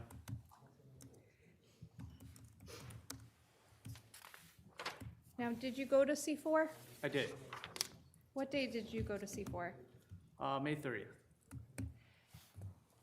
Now, did you review anything or watch any video cameras at C4? I did.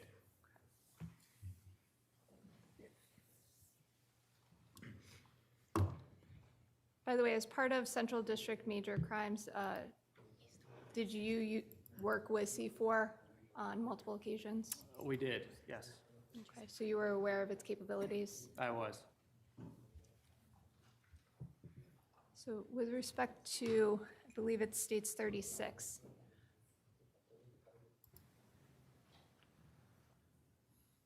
Sir, briefly, I'm going to have you take a look behind you. Do you recognize what's depicted there? I do. Okay, what is that? Cameras along Albany Ave, I believe, in Hartford. Okay. Now, when you arrived at C4 that day, did you observe, if I can,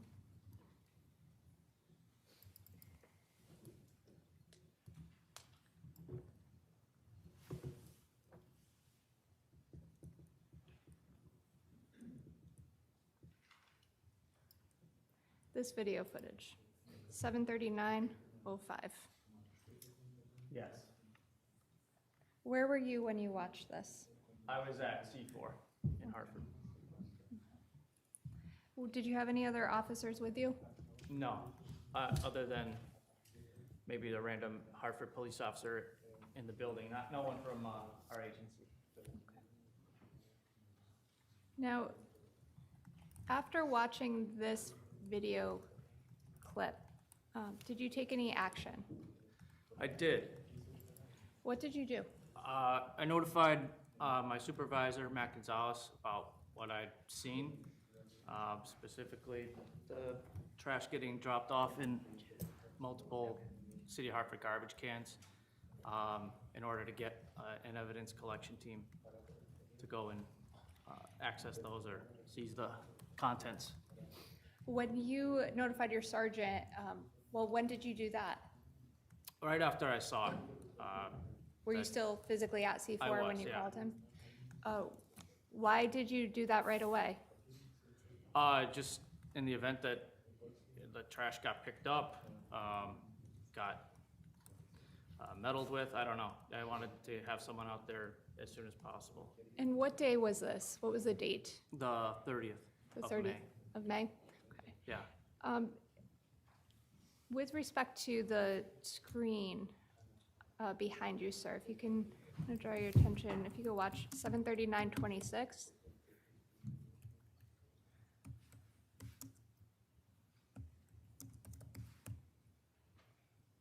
I'm going to stop it at 7:39:38. With respect to this garbage can, did you notify your sergeant with respect to that? I did. Okay. As well as this one? Yes. Okay. Now, did you look at other cameras as well? I did. Which ones? There was one captured Albany and Milford Street. One that was Albany and Garden. Okay. Well, Another one at Albany and Green. okay. And I think the last one was Albany and Adams. Okay. Do you see what's depicted here? I do. Okay, this is Albany and Blue Hills, I guess. If you can, sir, I'm gonna draw your attention to 7:47:22.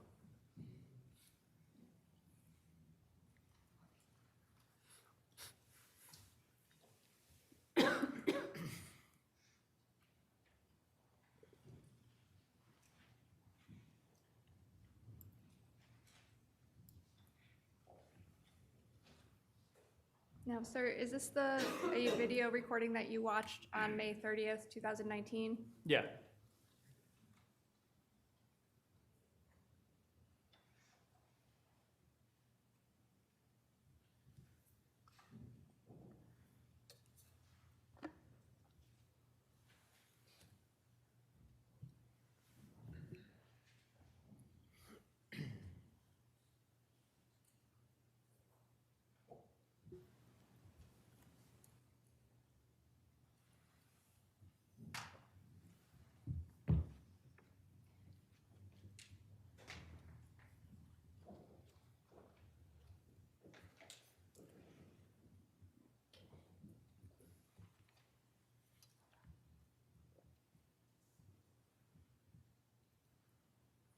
Sir, did you take any action with respect to anything really after watching this video?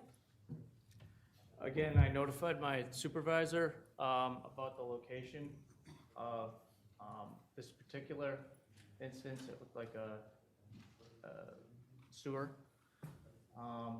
and Well, that something was placed in it. Let me ask you that, actually, if I can, go back just briefly.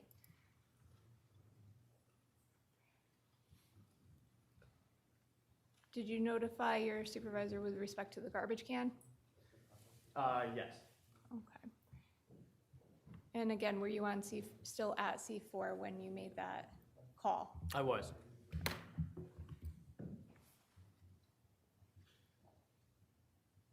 Now, you also mentioned the sewer grate. Where is that located on the screen? Kind of right up by the passenger door of the truck. If you wouldn't mind, sir, if you could go up and point.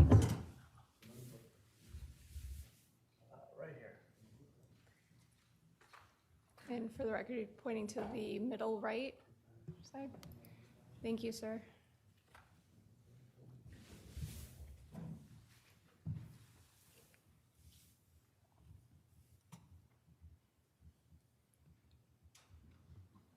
And you also mentioned, I believe, Albany and Green, was that correct?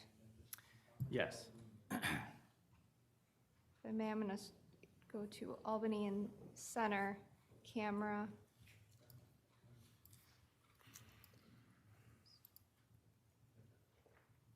$741, please.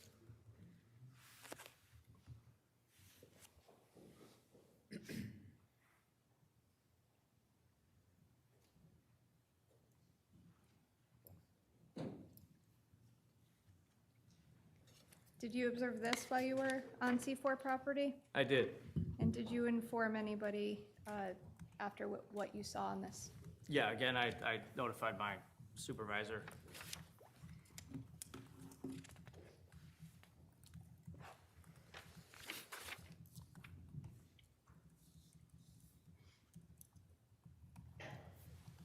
Did you actually go to Albany Avenue, sir? No. Okay.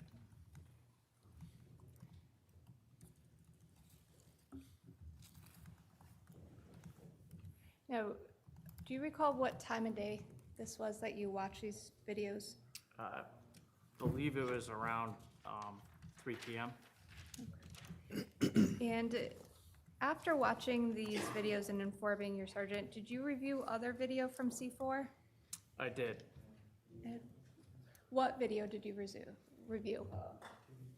There was more video of the corner of Albany and Garden, and it was played up till I think the 26th of May. Why did you look for Albany and Garden video? That was a garbage can that we saw trash placed in, and we were just interested to see if it had been picked up already by the garbage service in the city. Just to be clear, the video you watched of the trash being placed in trash was placed in on what day? The 24th. Okay, and you watched it on which date? The 30th. Okay. Did you when you watched the video from the 24th, how far did you get, or how long did you watch the video for to determine if the trash had been picked up from that garbage can?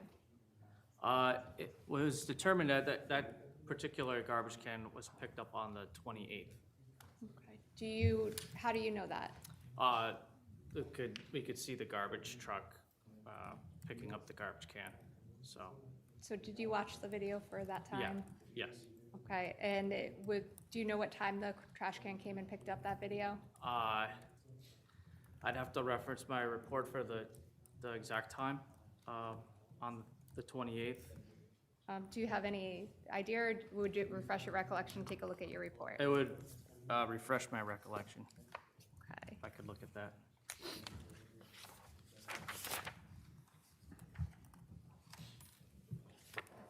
If I may have a moment, Your Honor?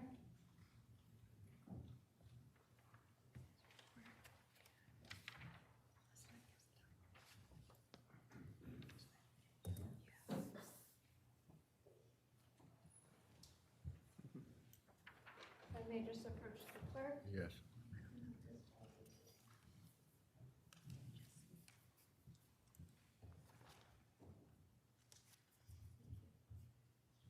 Sir, I'm going to show you what's been marked as states 38 for ID.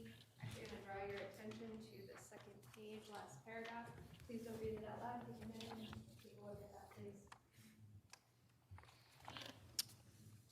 Okay, look, about 4:10 PM is when it got picked up. It was PM or AM?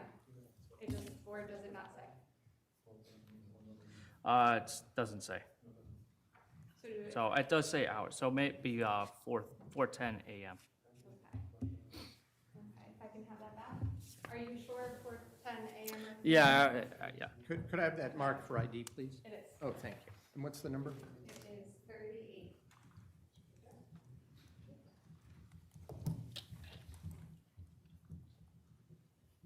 Now, in your review of that video, sir, that was Albany and Green?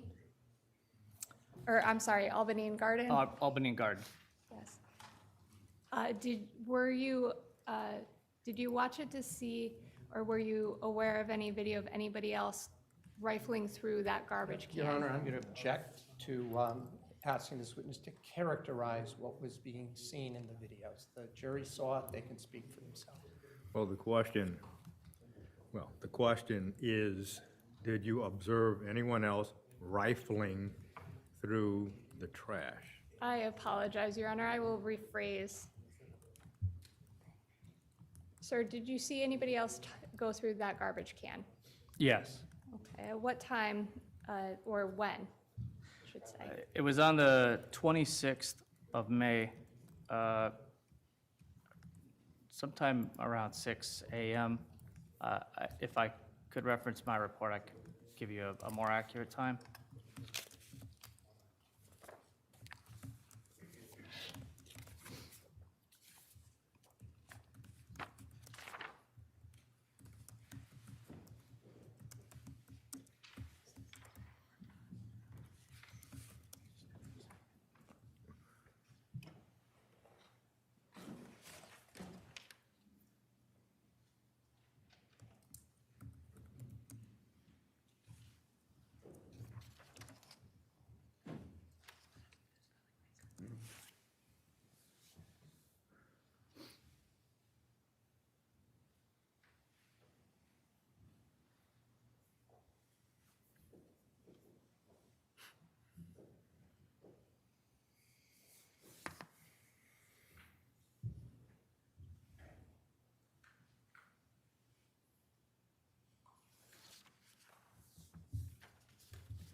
May I approach the clerk, Your Honor? Yes.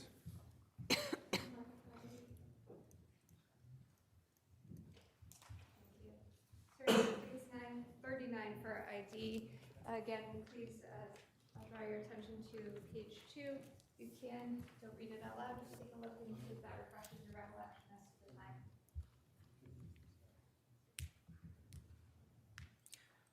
Okay, it does. And what was the time? 6:51 AM. Thank you. May I have it?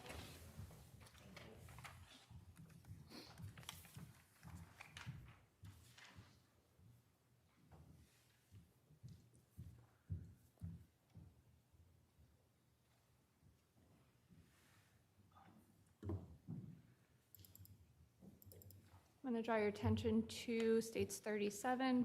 Please take a look.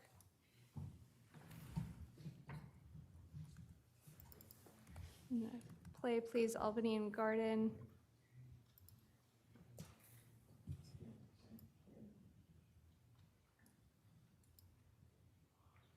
$650.25.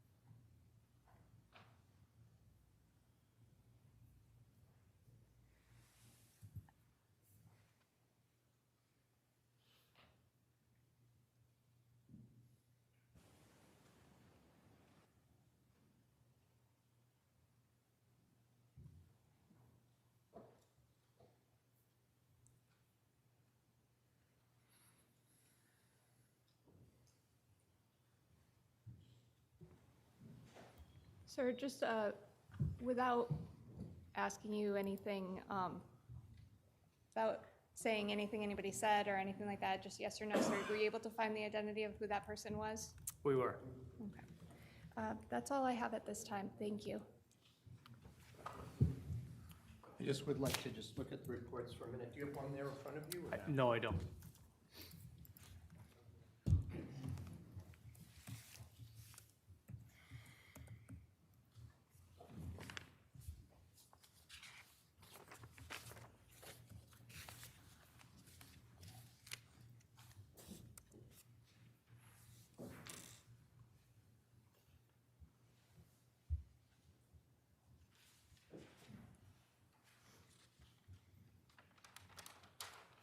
Sir, I just have like a couple of questions.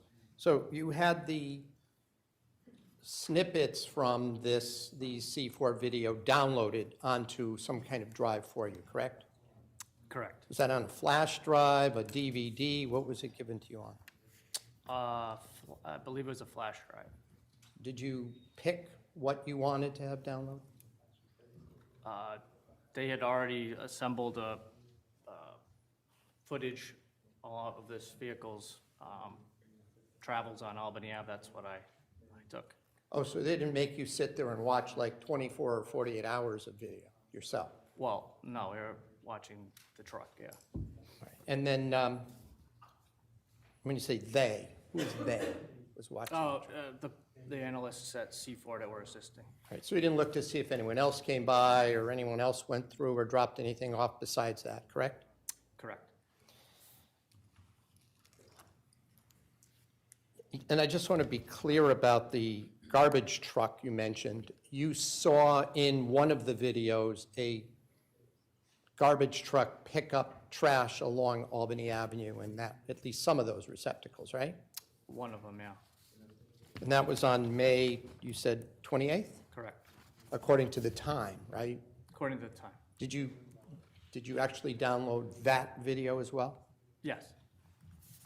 That's it. I don't have any further questions. Thank you. Just one, sir, with respect to the garbage truck that you saw, did you see that garbage truck stop at what location and pick up trash? That was Albany and Garden. Okay, but you didn't see it pick up trash at the other locations? I didn't.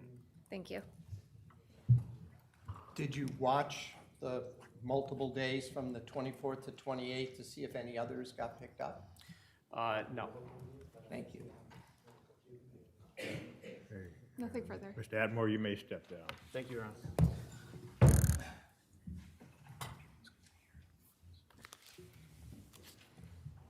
Your Honor, with respect to our next witness, I believe he was told to come for 1. We're ending the morning a little early.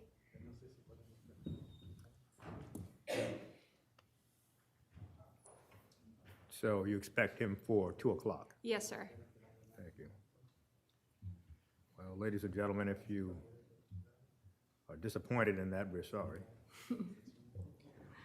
We'll take our luncheon recess until 2 o'clock and resume with the state's witness at that time. Please do not discuss the case and have a good lunch.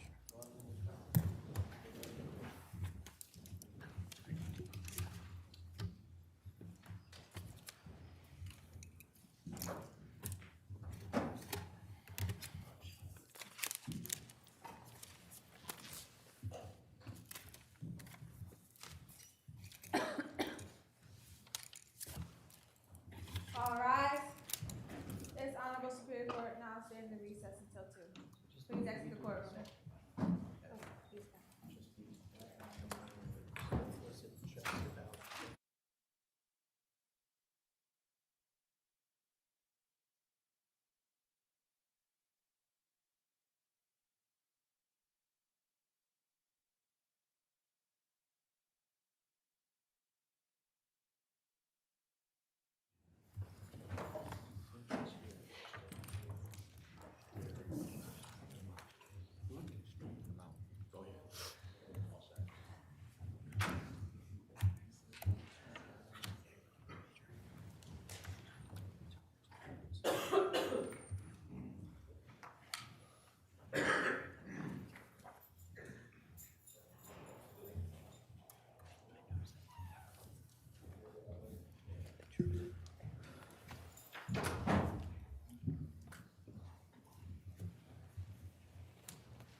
Madam Clerk?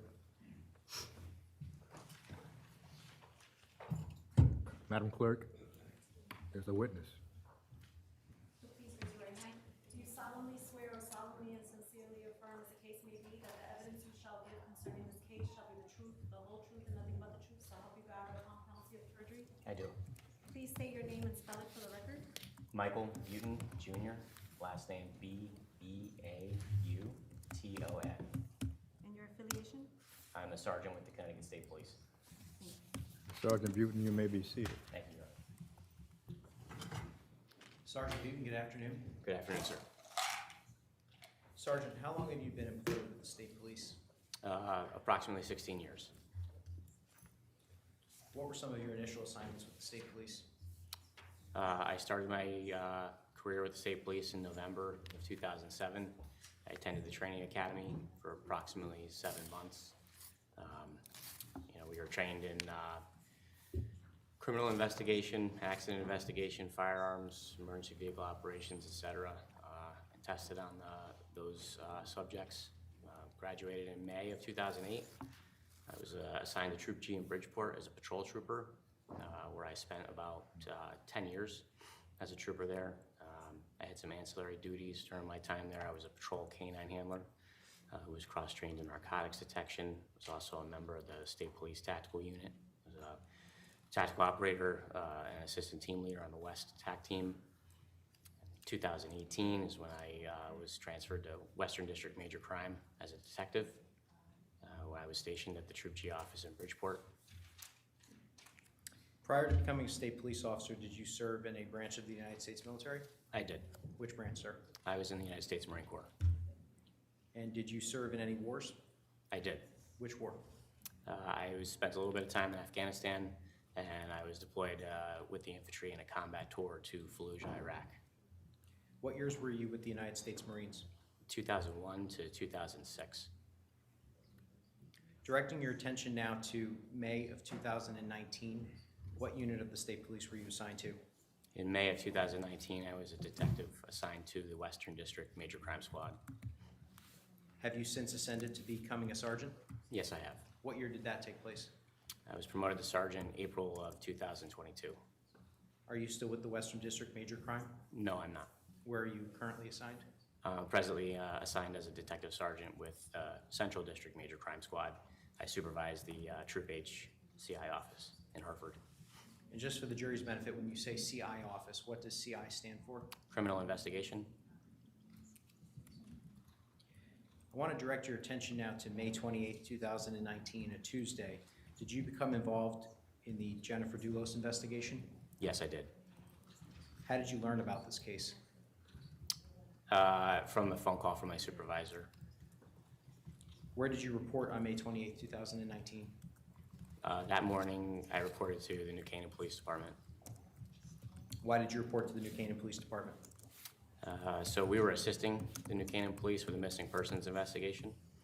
And since they were the primary for the case, we worked out of their police department.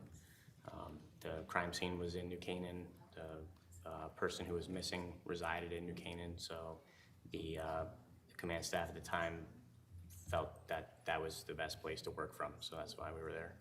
Approximately how many troopers and New Canaan police personnel were working out of the police department when you arrived on May 28th? Quite a few. Were you given any specific tasks on that day? Yes, I was. What types of tasks were you given? So myself and Detective Sergeant Duva went over to 69 Wells Lane, and we went into the 3-bay garage. I was assigned by Sergeant Petruska to take photographs of the shelving units that were in the, I guess you'd call it the 3rd garage bay. So if you're facing the bays, there are 3. It'd be the far right bay. So I took photographs of the shelves, and the purpose of those photographs were to then interview the nanny of the family for the children down in New York City. And we wanted to show her those pictures to see if she could identify any items that may be out of place or missing, or that she didn't recognize. So that was the purpose of those photographs. If I were to show you those photographs, would you recognize them, sir? Yes, I would. For the record, Your Honor, we're projecting State's Exhibit 16, which is a disc.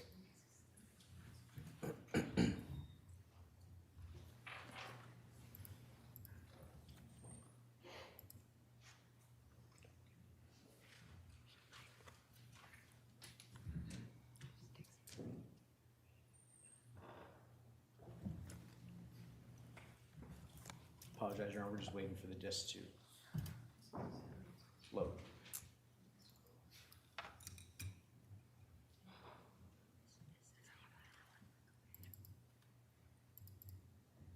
And I'm going to ask, if we could begin with item number 3 in that disc.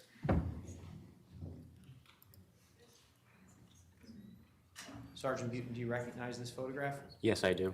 What is that photograph of, sir? That is a photograph of a couple of the shelving units in the right garage bay located at 69 Wells Lane, New Canaan. Is that one of the photographs that you took when you went to 69 Wells Lane? Yes, it is. And I'm just going to ask if we can call up item number 4 now. Could you just indicate to the jury what we're looking at here? So this photograph is also of the shelving units that were in the garage. It's a little over from the other photograph, and it just depicts some sporting goods and Tupperware containers and some other items. Thank you. Did you ultimately go to New York City? Yes, What day?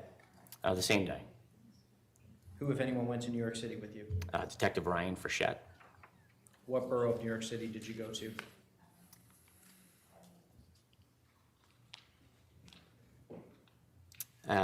So we were in Manhattan on Park Avenue for one of the stops. I don't recall the other borough. Specifically with respect to Miss Almeida. It was in Manhattan. And did you meet with her? We did. Approximately for how long did you meet with Miss Almeida? I don't remember for how long. I'd have to look at my report to see. I know there's a recording of our interview with her. Did you show her photographs of the garage that you had taken? Yes, And did she provide you with a statement? she did. After meeting with Miss Almeida on May 28th, did you perform additional tasks for the case that week? Yes. Describe to the jury some of the things that you did. So we looked for video footage. We canvassed some of the areas in New Canaan to try to find video. And specifically Friday, May the 31st, I was tasked with going up to the Capital City Command Center to review some video footage with one of the intel analysts up there from items that had been recovered the night prior by the Central District Major Crime Squad. The purpose of me going up there was to ensure that nothing was missed. Who gave you that assignment? That was Detective Sergeant Ventresca. And when you say the purpose of your visit was to ensure that nothing had been missed, had someone already reviewed the C4 footage at that point? Yes, to my understanding they had. Approximately what time of day did you arrive at C4? It was midday, late morning, early afternoon. And upon arrival at C4, which incidentally stands for Capital City Command Center, correct? That is correct. Who, if anyone, did you meet with? I can remember meeting with a gentleman by the name of Josh Quint, who is an intelligence analyst with the Hartford Police Department. And when you met with Josh Quint, what did you do? So he began to take me through some of the footage that they had found using the computer program that they have. They're able to find certain vehicles of a type and color, as I understand it, and so those folks were given the types of vehicles that we were interested in that were associated with Mr. Dulos. And so they ended up finding a black, what appeared to be a black Ford Raptor pickup truck traveling along Albany Avenue, where Mr. Dulos had discarded several items in the city trash receptacles. So he began to show me some of that footage. And did you have a description of Mr. Dulos prior to arriving at C4? Yes. And did you also have a description of someone named Michelle Troconis? Yes, I did. Do you see Michelle Troconis in the courtroom? Yes, I do. Could you point her out and tell us what article of clothing she's wearing, a shirt, color shirt? She is seated on my right side of the table over there. She's wearing what appears to be a blue coat and a green sweater. Judge, you identified the defendant. What was the general description of Michelle Troconis that you had? I didn't see any Your photo. Honor, hearsay? Well, what was the general description? Well, it's offered to show, as the court hears it, what to look for, That's right. so overruled. What was the general description you had of Michelle Troconis? I didn't have a photograph of her, but I was told that she was middle-aged, tall, slender, and had brown hair. And have you since had a chance to meet with the defendant in person? Yes, And did she match that general description? she did. As you were reviewing the C4 footage, did you review any video in which it appeared that an object consistent with a WeatherTech liner was displayed? Yes, I did. Your Honor, I'm going to object. The video speaks for itself. The jury has now seen it multiple times. That's a leading question. It also assumes facts not in evidence, and I ask that it be stricken. Well, the question was, did you review the video and see what would be described as a WeatherTech mat? Well, that's leading. The jury has seen the video, but the court is not certain that the jury could conclude that what came out of that vehicle was a WeatherTech mat.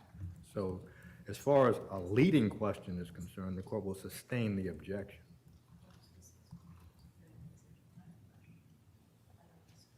Did you review video in which someone, well, strike that. Did you also have a description of Mr. Dulos? Yes, I did. And what was that general description? Also the same, middle-aged, white male, average height and build.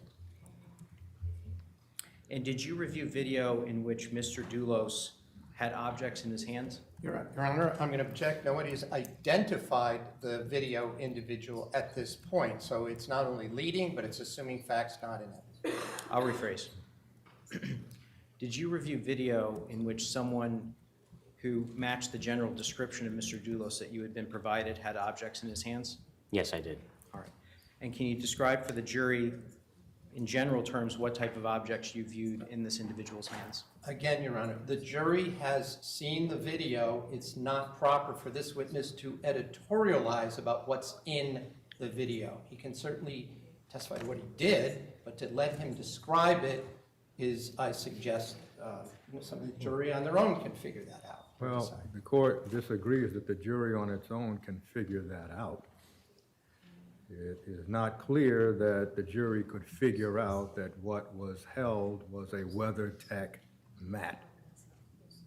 The jury can figure out what a garbage bag looks like, but the court is going to overrule the objection. You may answer, sir. I'm sorry, could you repeat the question for me? Did someone who matched the general description of Mr. Dulos have any objects in his hand, and can you describe what objects you viewed? Yes, so several. I observed the individual take what appeared to be contractor-style black garbage bags from the rear of his vehicle, what I would describe to be a square or rectangular black rubber mat, consistent with being like a floor liner or something like that. Let's just stop there for just 1 second. If we can call up, I'm just going to ask my colleague. This is States 36.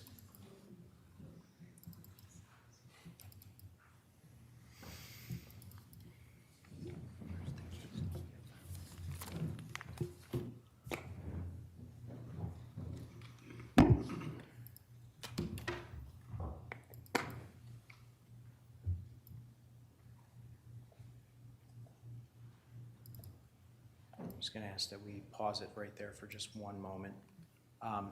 Sergeant Butin, is this the C4 footage that you reviewed? Yes, it is.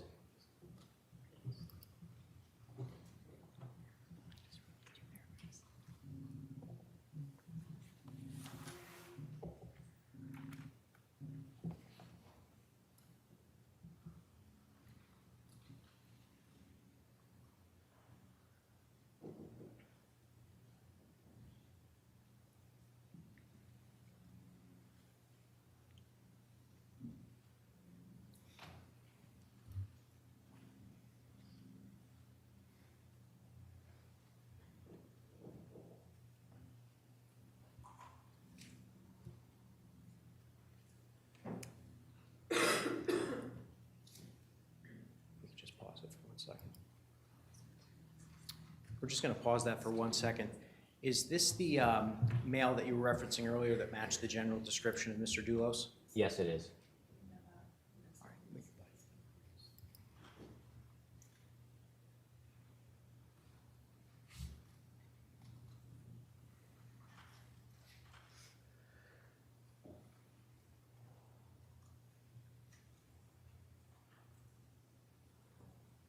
we can pause that for 1 second. Just going to pause it there. Sergeant Butin, you testified earlier that you observed this male holding what appeared to be a rubber mat. Is that correct? Correct. Is this the object that you were referring to? Yes, it is. And again, Your Honor, I just want to make clear, I'm objecting, this is lay opinion, it's speculation. There's no, from this, you could certainly not tell what material it's made out of.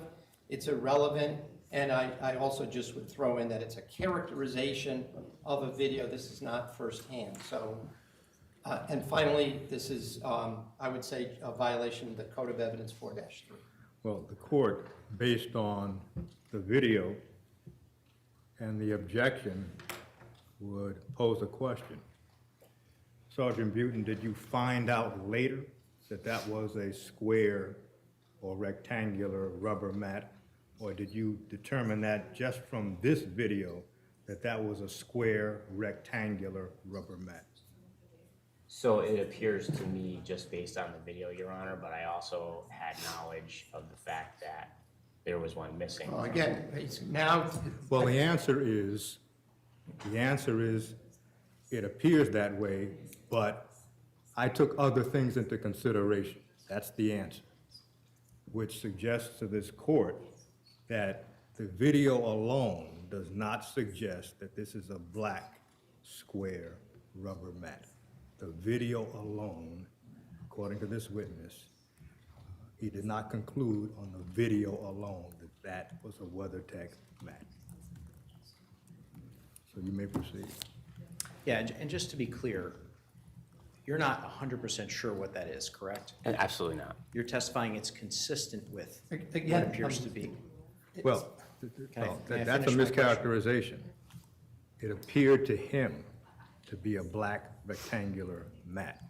He had other information that led him to believe it was a WeatherTech mat. That's the testimony. It appeared to be consistent with a rubber That mat. court is indicating it's sustaining the objection.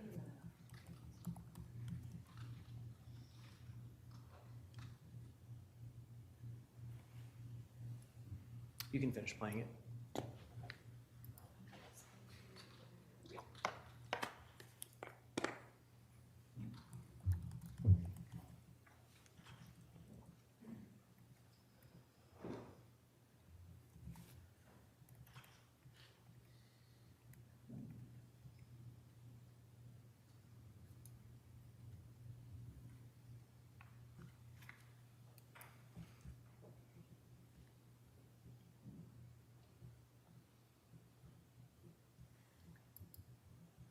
Are you familiar with something known as WeatherTech liner?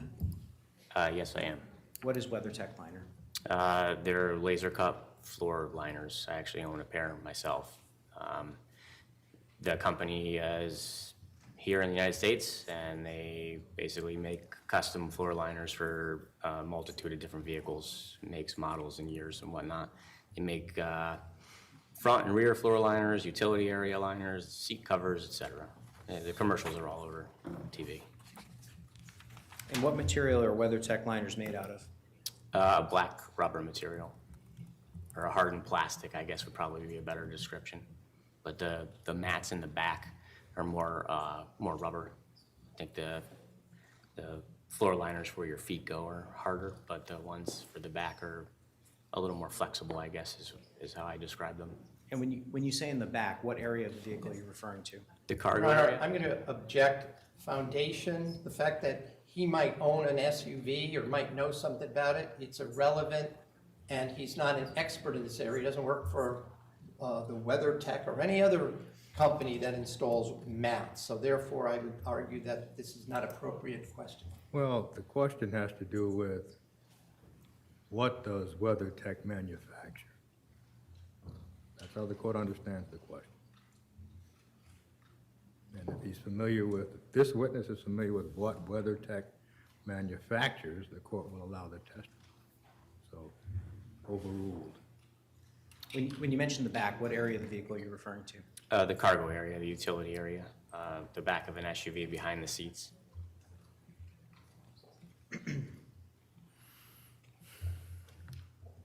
Did there come a point in time where you reviewed additional surveillance footage in which the person who appeared to be the same male operator discarded additional items? Yes. Can you describe that for the jury? Yes, so the final stop that the individual appearing to be Mr. Dulos made was on Albany Avenue in front of a Jamaican bakery, I believe at the intersection of Blue Hills Avenue. He exited his vehicle with what appeared to be maybe a pile of papers or something. to Again, that Your effect. Honor, I don't know what it was. I'm objecting. What appears, again, is the same thing. If it's Well- not recovered. Well, he just indicated he did not know what it was. So perhaps you did not hear that part of his response. He said, it appears to be paper. I don't know what it was, is what he said. He exited his vehicle with, I don't know what it was. That's the testimony. So That's overruled. So he exited the vehicle with unknown objects, something in his hands. I just couldn't make out what. And he walked over to the trash receptacle and he discarded whatever that unknown object or group of objects were. However, another object remained in his hand that he did not discard in the garbage. And at C4, they have very large screen TVs, much like this one, and they can zoom in. And when we zoomed in, Mr. Quinton and myself were of the opinion that it looked like. Objection.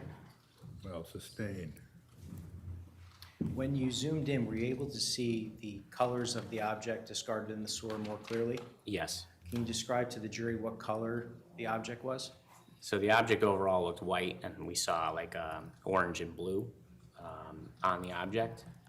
And I could say what that, to me, that looked like, but No, that's all right. okay.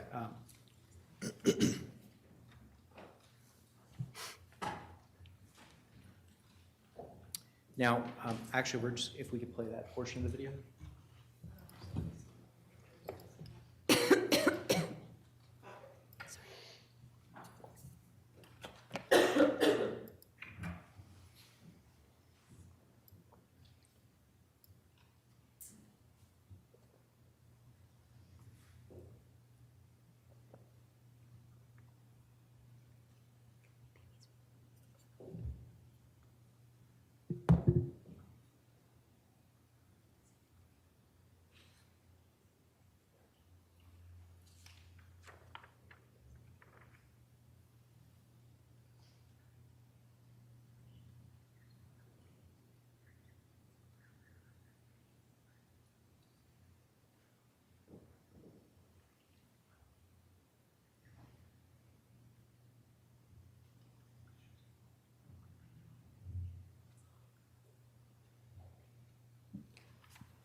We could pause it right there. Sergeant Butin, I just want to direct your attention now to the vehicle itself. Does it appear as though a female passenger has exited the vehicle at this I'm point? going to object. First of all, it's a mischaracterization. Nobody's exited it. And second of all, we're again having him characterize what's on the video that all of these jurors can see. I would submit that under State versus Holly, it's improper for a lay witness to narrate a video when he wasn't present for the incident. So if I can just be heard on this, Your Honor, and if I have to be heard at sidebar, I will, but I'd like to make an offer of proof to the court. Well, the question is, does it appear to you as if a female is exiting the Raptor? That's the question. So does it appear to you that a female passenger is exiting the Raptor?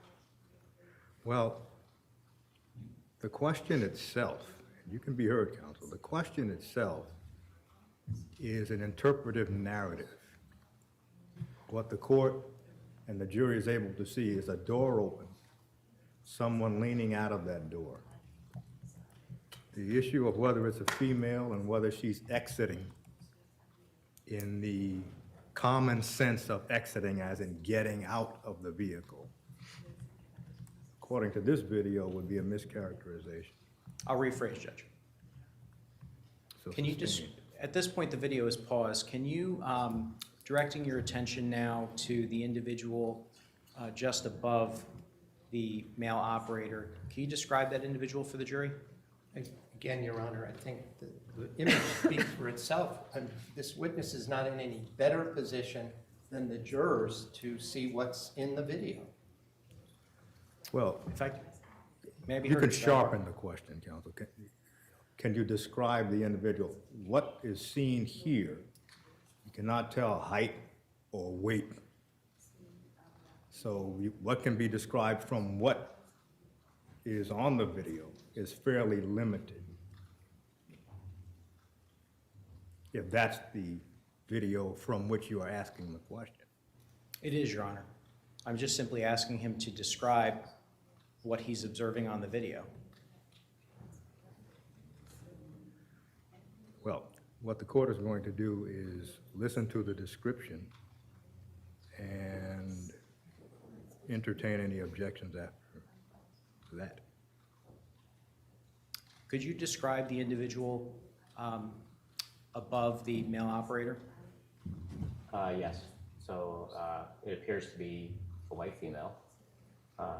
Looks like wearing a short sleeve shirt, and it's kind of hard to tell, but maybe her hair is in a ponytail. And I could see at least one of her feet on the sidewalk, and her right hand appears to be reaching down toward the brick or pavement. Was this the only time that you observed a female with this particular male individual in the surveillance footage? On this footage, yes. You can keep playing.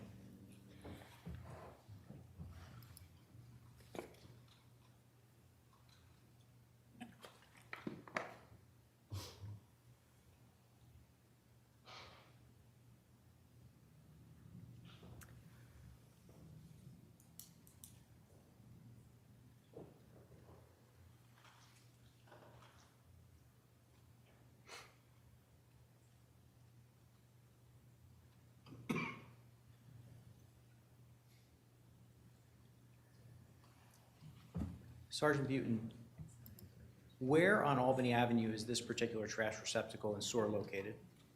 I believe the address is 1344 Albany Avenue. It's at the intersection of Blue Hills.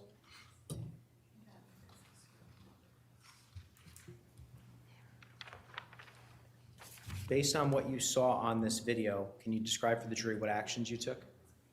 Yes. So, as I stated earlier, the individual appearing to be Mr. Dulos threw some items. I'm going to or object. an The item out. question was, what did you do next? And instead, he's giving another narrative. Well, the question is, well, what did you do after reviewing the video? And he began by saying, the individual who appeared to be Mr. Dulos, this is preliminary, as the court hears it, overruled. The fact that I observed that individual throw those things out in the trash receptacle, but choose to discard whatever the other object was down the storm drain was interesting to me.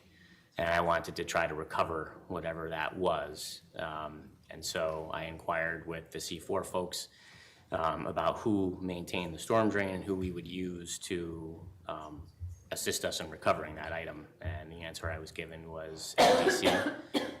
Which is the Metropolitan District Control. They're the water authority essentially for the greater Hartford area. They sent out a pump truck to us out on the street. Let me ask you another question. Sure. Did you head to this area of Albany Avenue? Yes. Approximately how long did it take you to arrive? I don't remember. Was it within the hour, would you say? Yes.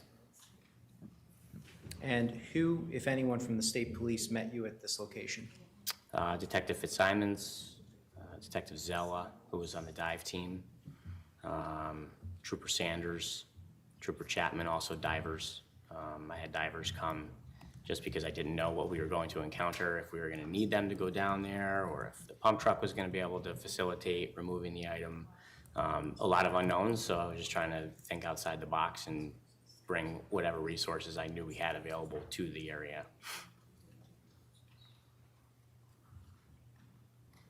And you indicated that MDC showed up with a pump truck, is that correct? That's correct.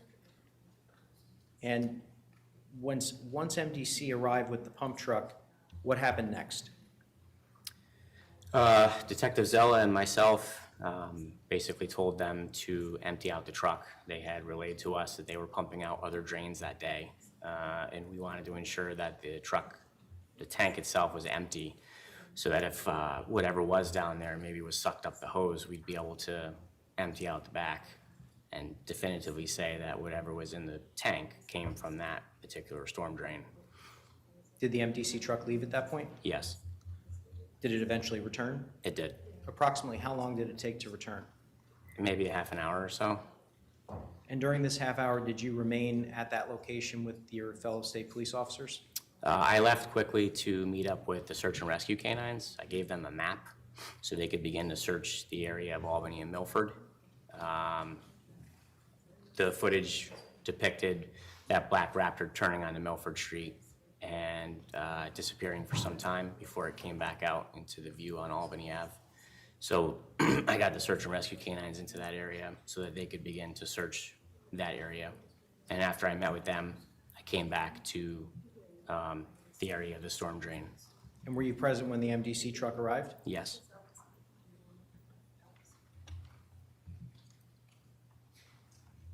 Do you recall how many employees from MDC responded?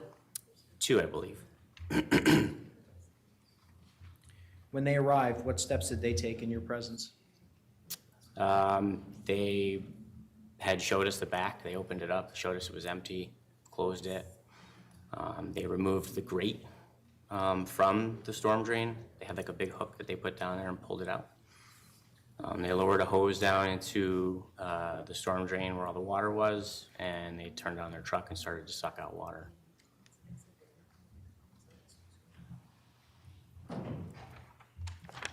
As they were sucking out water, can you describe what happened next? Yes, the envelope actually got stuck to their equipment, and they were able to pull it out like that. All right, I want to just break this down a little bit. You say the envelope. Can you describe what you heard as they were sucking water out of the sewer? Yeah, it was like a clink. It was like a clink noise. And after you heard the clink noise, what did you see next? As they began to lift their equipment up, you could see that there was an envelope, like a FedEx envelope, that was coming up out of the water with their equipment. And Detective Fitzsimons had gloved hands, and he reached in and recovered the envelope and put it over by the sidewalk, opened it up. And when he opened it up to pull out the contents, we saw 2 Connecticut license plates in the envelope. Were photographs taken of those license plates? Yes. May I have this marked for identification, Your Honor? What number? Well, not yet, but yes.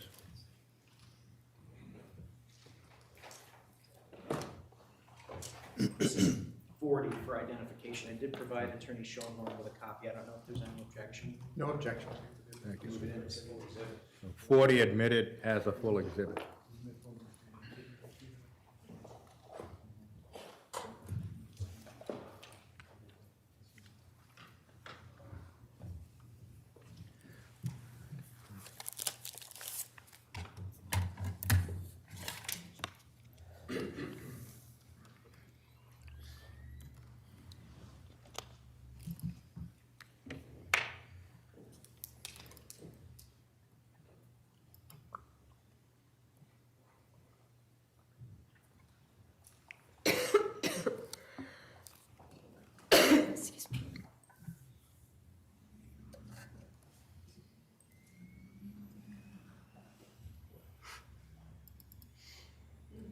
And I'm just going to begin with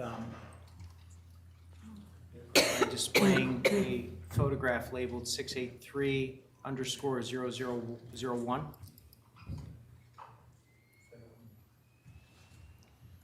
Sergeant Butin, do you recognize that photograph, sir? Yes, I do. Can you tell the jury what that photograph is? That photograph is a picture of the white envelope that was recovered from the storm drain on Albany and Blue Hills on And did Friday, you- May 31st. Did you witness this envelope in the position it is in this photograph? Yes. Showing you photograph labeled 683_0002. Are those the license plates? Yes, they are. And did you view these license plates in their position? Yes. As they are in this photograph? Yes.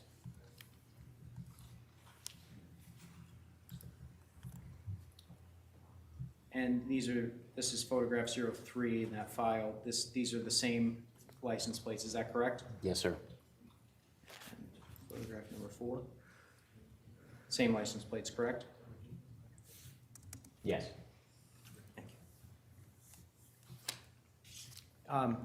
Actually, if we could just leave that up for 1 second. The license plate here reads 5T6WBU, is that correct? Yes, sir, that's correct.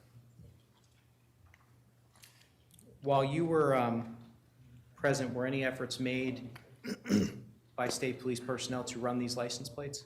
Yes. What were the results when these license plates were run? I called into dispatch and ran them as they are, and they came back to nothing. When you say they came back to nothing, what does that mean? It means there was no record found, meaning no such plates existed in the Connecticut DMV database. And so after you received notification that no such plates existed, did you notice anything about the sequence of the letters and numbers themselves? Well, yeah, we noticed that they were a bit odd. Typically, plates that were issued out like that would start with 3 numbers and then end with 3 letters. And obviously here you have a letter mixed in with the numbers, so that was odd to us. And to Detective Fitzsimon's credit, he actually, with his gloved hand, started to mess around with some of the characters that looked funny to us. And that's when we realized there was some effort made to alter their appearance. And when you say that there was some effort made to alter their appearance, can you be a little bit more descriptive for the jury? Yeah, yes. So if I may, can I? Yes, sir. So this T here, when Detective Fitzsimon's messed around with it, we could see that the top portion actually wasn't the plate itself. It was some type of blue tape with like a clear adhesive, is the best way I could describe it. So this character is actually a 1. The same here, this was made to be a B, but it's actually a D. And then here we have what is supposed to be a J with the extra material added to make it appear to be a U.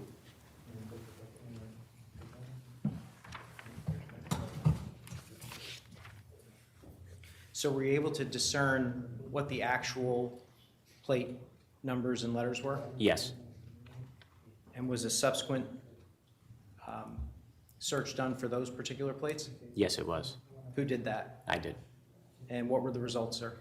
So I called dispatch back.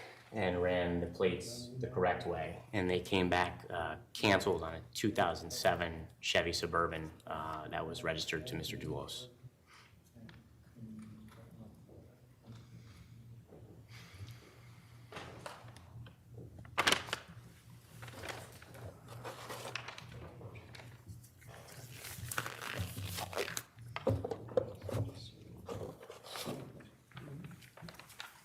May I have this marked for identification? Yes. I think it's a full exhibit by agreement. Yeah, I just want to make sure what's in the envelope is what I think is in the envelope before we do that. That's my only, I don't want to be surprised, so if I can just see what's in there. Sure, would you like Detective Beaton to? Oh, yeah, why don't we just leave it for ID for a moment? I probably won't have any objection, I just want to make sure we're talking about the same thing. Thank you. Detective Butin.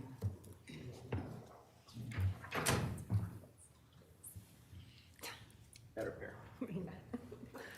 Detective Butin, did you seize those license plates? Yes, And how were those license plates seized?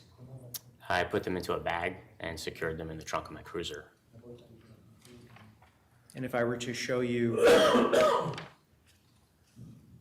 license plates, would you recognize them? Yes, I would. We have some gloves in front of you, sir. Oh, very good. So at this point, I'm just going to ask, well, firstly, let me ask a preliminary question. There is evidence tape on this particular exhibit, is that correct? Yes, And there's also what appears to be numbers DSS 19002984. That's the state laboratory number, is that correct? that's correct. So these license plates have been sent to the state lab since you seized them, is that fair to say? That would be accurate, yes. All right. I'm just going to ask that you cut open this envelope and just peer inside and tell us what you see. Okay.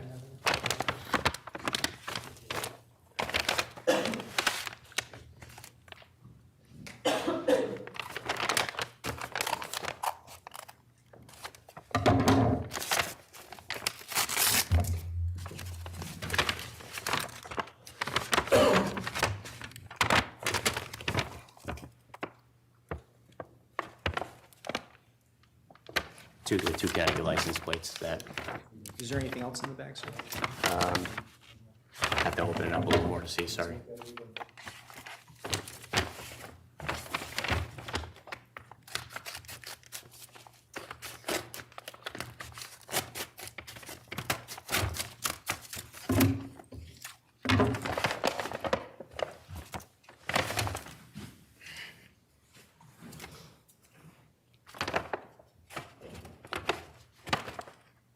Yes, there is.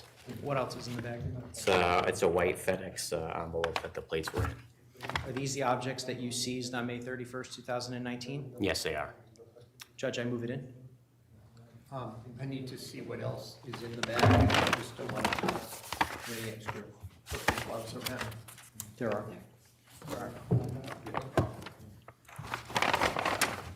We could just maybe do it over here on the side if we can.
objection to putting the envelope. These other items that were in there will have to be to a different witness. So as long as those are kept separate, I'm fine with that.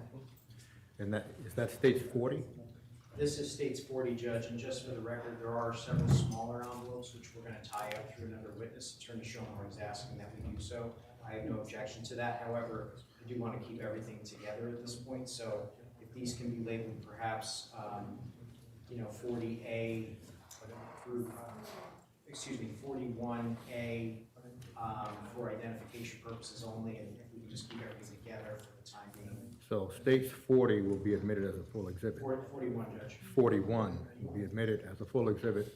41A is for ID purposes only. Correct. Actually, there's several of them. So we'll just label them A through. How many are there? 7.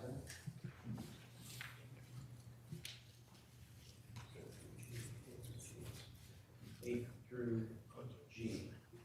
So 41A through G for ID only. Thank you. 41A through G, identification purposes only. Well, it's about 3:33, so we're going to stand in our afternoon recess, ladies and gentlemen. Please do not discuss the case. We shall return at 3:43.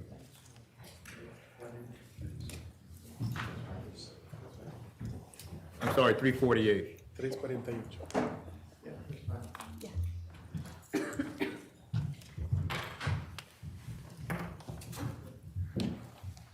All rise. This honorable Superior Court now stands in recess until 3:48. You can exit the courtroom.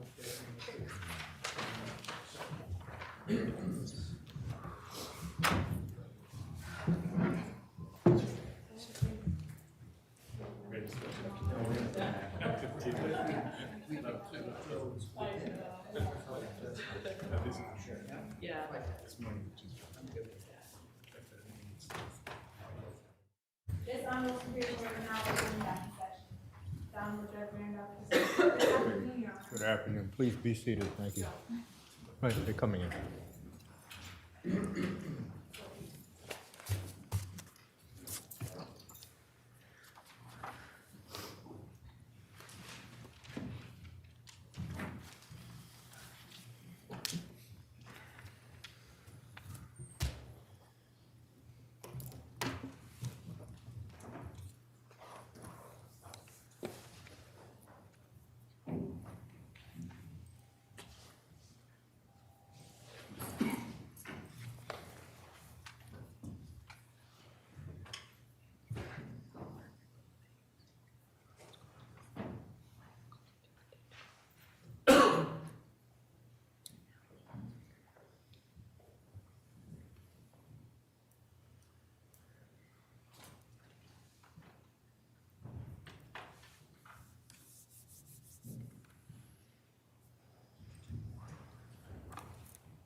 And we can bring Sergeant Butin back in.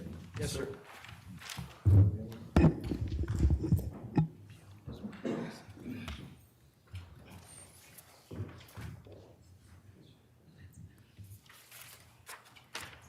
And we can bring the jury in, please.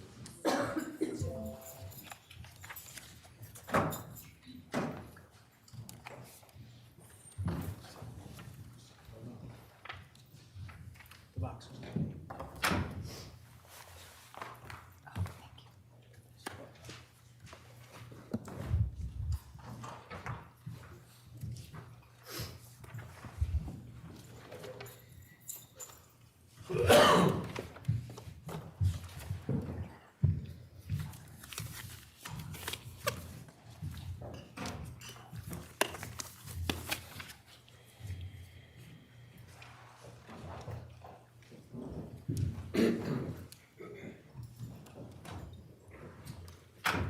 Okay, will counsel stipulate, please? Yes, Judge. Thank you.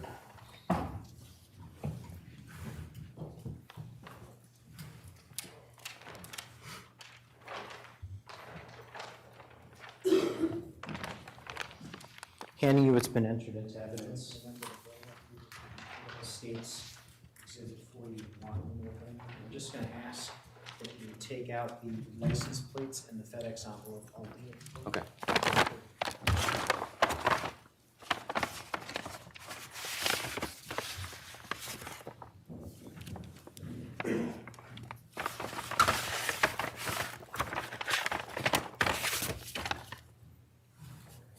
So I'm going to just begin with the license plate, which is on top there.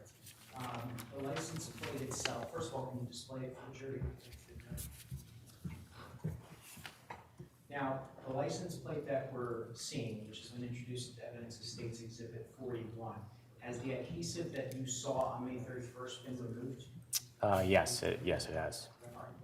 And that was obviously done subsequent to your seizure, is that correct? Yes. All right. And can you just display the next plate also?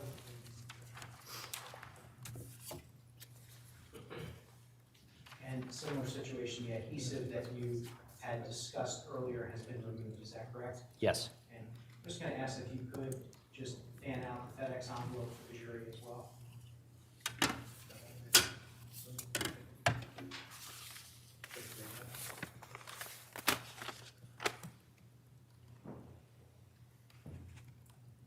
Thank you, sir.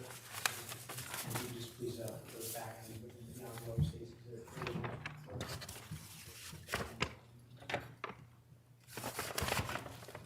Before we proceed, we would ask the photographer, during the course of the testimony, please return to the designated area.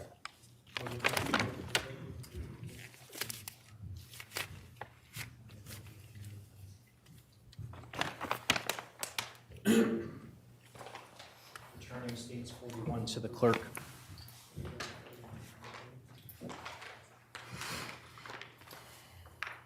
Sergeant Buton, are those the items that you seized from the sewer drain on Albany Avenue on May 31st, 2019? Yes, they are. And did you subsequently turn over those items to Detective Matthew Riley of the State Police? Yes. If I just have a moment, Judge. Yes. Nothing additional at this time, Your Honor. Your cross-examination.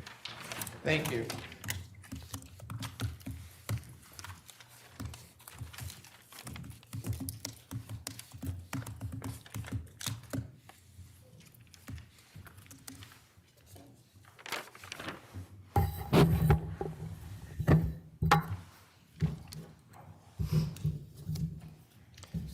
These license plates, Exhibit 41, you indicated that it came back to a vehicle that had been owned by Fotis Dulos, correct? Yes, sir.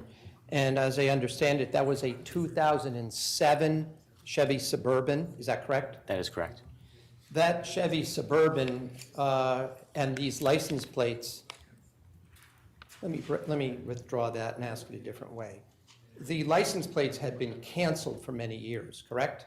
I believe so, yes, sir. The Chevy Suburban had not been registered to Mr. Dulos or his company for many years, correct? That's accurate, yes. At least, you said at least since 2015, if not earlier, right? I don't recall the exact day, but that sounds about right. The reason I'm asking to clarify, there's been some testimony that he owned a Chevy Suburban in 2019, correct? I believe it was a newer model, yes, sir. That's what I was going to get to. So that model had its own registration, right? Correct. And different license plates, right? Yes. This was a vehicle that he had owned maybe prior to 2015, if not several years earlier, right? At least as early as 2007, yes, sir. Well, when it was, It's a 2007 vehicle, so. right, but I'm saying it ceased to be registered to him at least before 2015, correct? I can't give you the exact year when they were canceled without looking at the teletypes, but that sounds fair enough. All right, well, there may be some evidence of that further down. I was just trying to remember if you recollected that when you did you said you had somebody run those plates, right? Yes, I did. And that would be through the Department of Motor Vehicles, right? Well, yes, sir. So a dispatcher would use the collect system, which accesses the DMV database, yes. Yeah, and for the record, collect that's what it's called, COLLECT. They can look up old motor vehicle registrations, right? Among other things, yes, sir. And license plates. Yes, And see who was the last person to have those plates registered to them, correct? Accurate, yes, sir. Okay, very good. When you testified that you saw a female, or that you described the video that was at that location near, I think it was Green Street, correct? Maybe in between. Blue Hills. Blue Hills, yes, sir. Blue Hills, okay. So when you described that, you said that it, I think the words you used, that it met the general description of what you understood to be Michelle Troconis, right? Yes, And you gave a general description of her to the jury, right? yes, And you're aware that Michelle Troconis told your colleagues that was in fact her in the Ford Raptor, correct? I am now, yes. And you're also aware that she told your fellow state police officers that the driver in fact was Fotis Dulos on that day, right? As I sit here today, yes. Right, so when we're talking about it looks like, maybe, at least my client told the police, yes, that's me and that's Fotis Dulos in that vehicle, right? Yes, sir. And although we've watched a number of different angles, you sat at C4 headquarters in Hartford and watched the various cameras, right? Yes, sir. But so that we're clear, despite the fact that there are multiple camera angles, in fact, the number of times that Fotis Dulos got out of his truck to throw something away totaled 3 that you can observe, correct? I'd have to look at my report, sir, to see. There's the intelligence analyst produced like a timeline of all the occurrences, but I can't recall how many that is now. Does that seem right to you?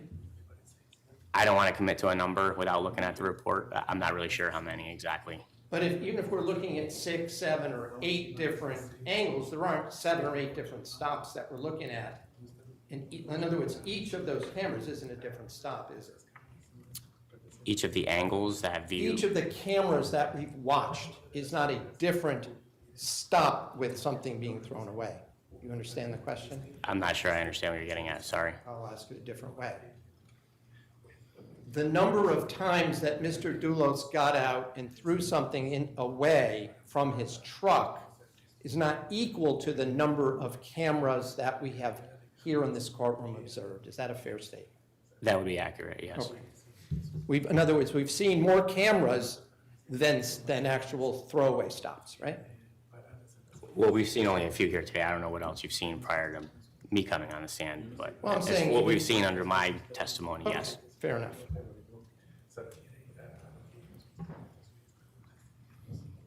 Now, as far as what we've watched since you've been here, the garbage bags that you observed being thrown away were all black garbage bags, correct? I believe so, yes. You also described a rolled-up item, and we had some debate about what it is, but you saw it was a rolled-up black thing, right? Yes, sir. And whatever that was, it had some kind of a white mark or white area that one could see as it's being carried over to a garbage pail that's not on the street, but next to a building, right? Yes. Were you able to determine what that label or white mark was? I can only speculate. I have no idea. Right, well, I'm saying, other than that, you weren't able to use any of your, state police camera equipment or anything to be able to zoom in, or the C4 to zoom in on what that is? No, sir. My understanding that I think an individual took that mat away prior to it being recovered, so I don't think it was ever recovered.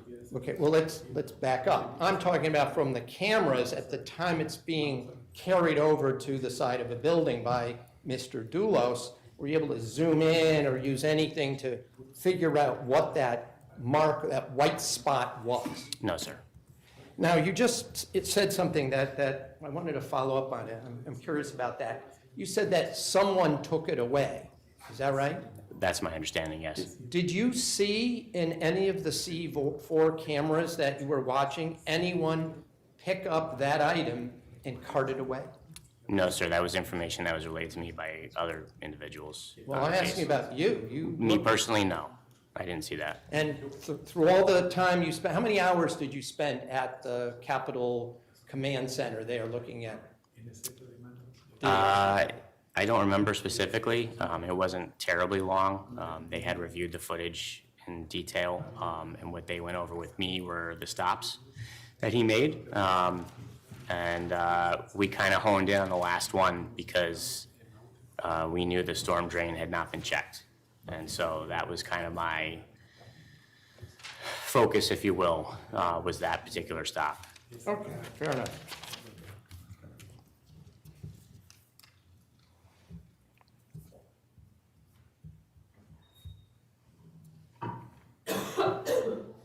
And just so we're also clear, from the video you saw, you could not tell whether that rolled up item was carpeting or plastic or rubber, or any particular material, is that right? It could have been anything. It could have been anything. There's no way to actually ever know unless I actually went there and put my hands on it. And although Mr. McGinnis kept talking about WeatherTech, it could have been any brand of any kind of plastic or rubber mat, right? Yeah, that's accurate.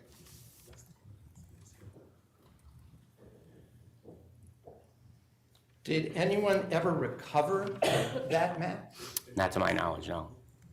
The C4 camera continued to look in that same location, right? It was fixed at that same spot where the camera observed the Raptor pull up and then something get taken out of the back and put there, right? The camera did capture that, yes. And did the camera continue to run for the next several days? My understanding is those cameras run 24/7. The time that, and when did you, just so I'm clear about the date, when did you go to the location on Albany Avenue with the MDC sewer pump truck? The date? The date. Friday, May the 31st. Okay, that was the day. And did you go yourself and look through any of the C4 cameras, even fast forward, to see where and when that item, rolled up item, went? No, sir, I was not assigned to do that. I take it when you were there at that location, you didn't see it there, right? No, sir, I did not. Let me just have a moment.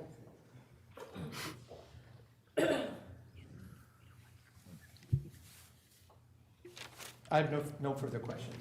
Thank you.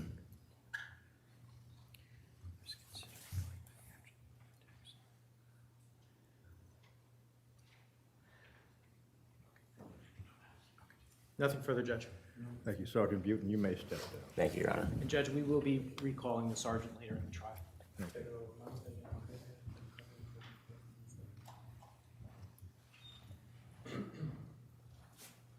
And are there any other state witnesses to be called today? Not today, Your Honor. Thank you. So, ladies and gentlemen, we have concluded the testimony for today. And for tomorrow, Attorney McGinnis, Attorney Manning, do we have our witnesses lined up? Your Honor, for tomorrow, yes, I have at least most of the witnesses lined up. There are a few additions that we are trying to schedule. I will let counsel know through email today once we get those concrete. But beyond that, we do have witnesses to be presented. Thank you. Ladies and gentlemen, you are excused for today. Thank you for your patience. We will resume tomorrow at 10 o'clock, and please do not discuss the case or avoid any media about the case. Thank you.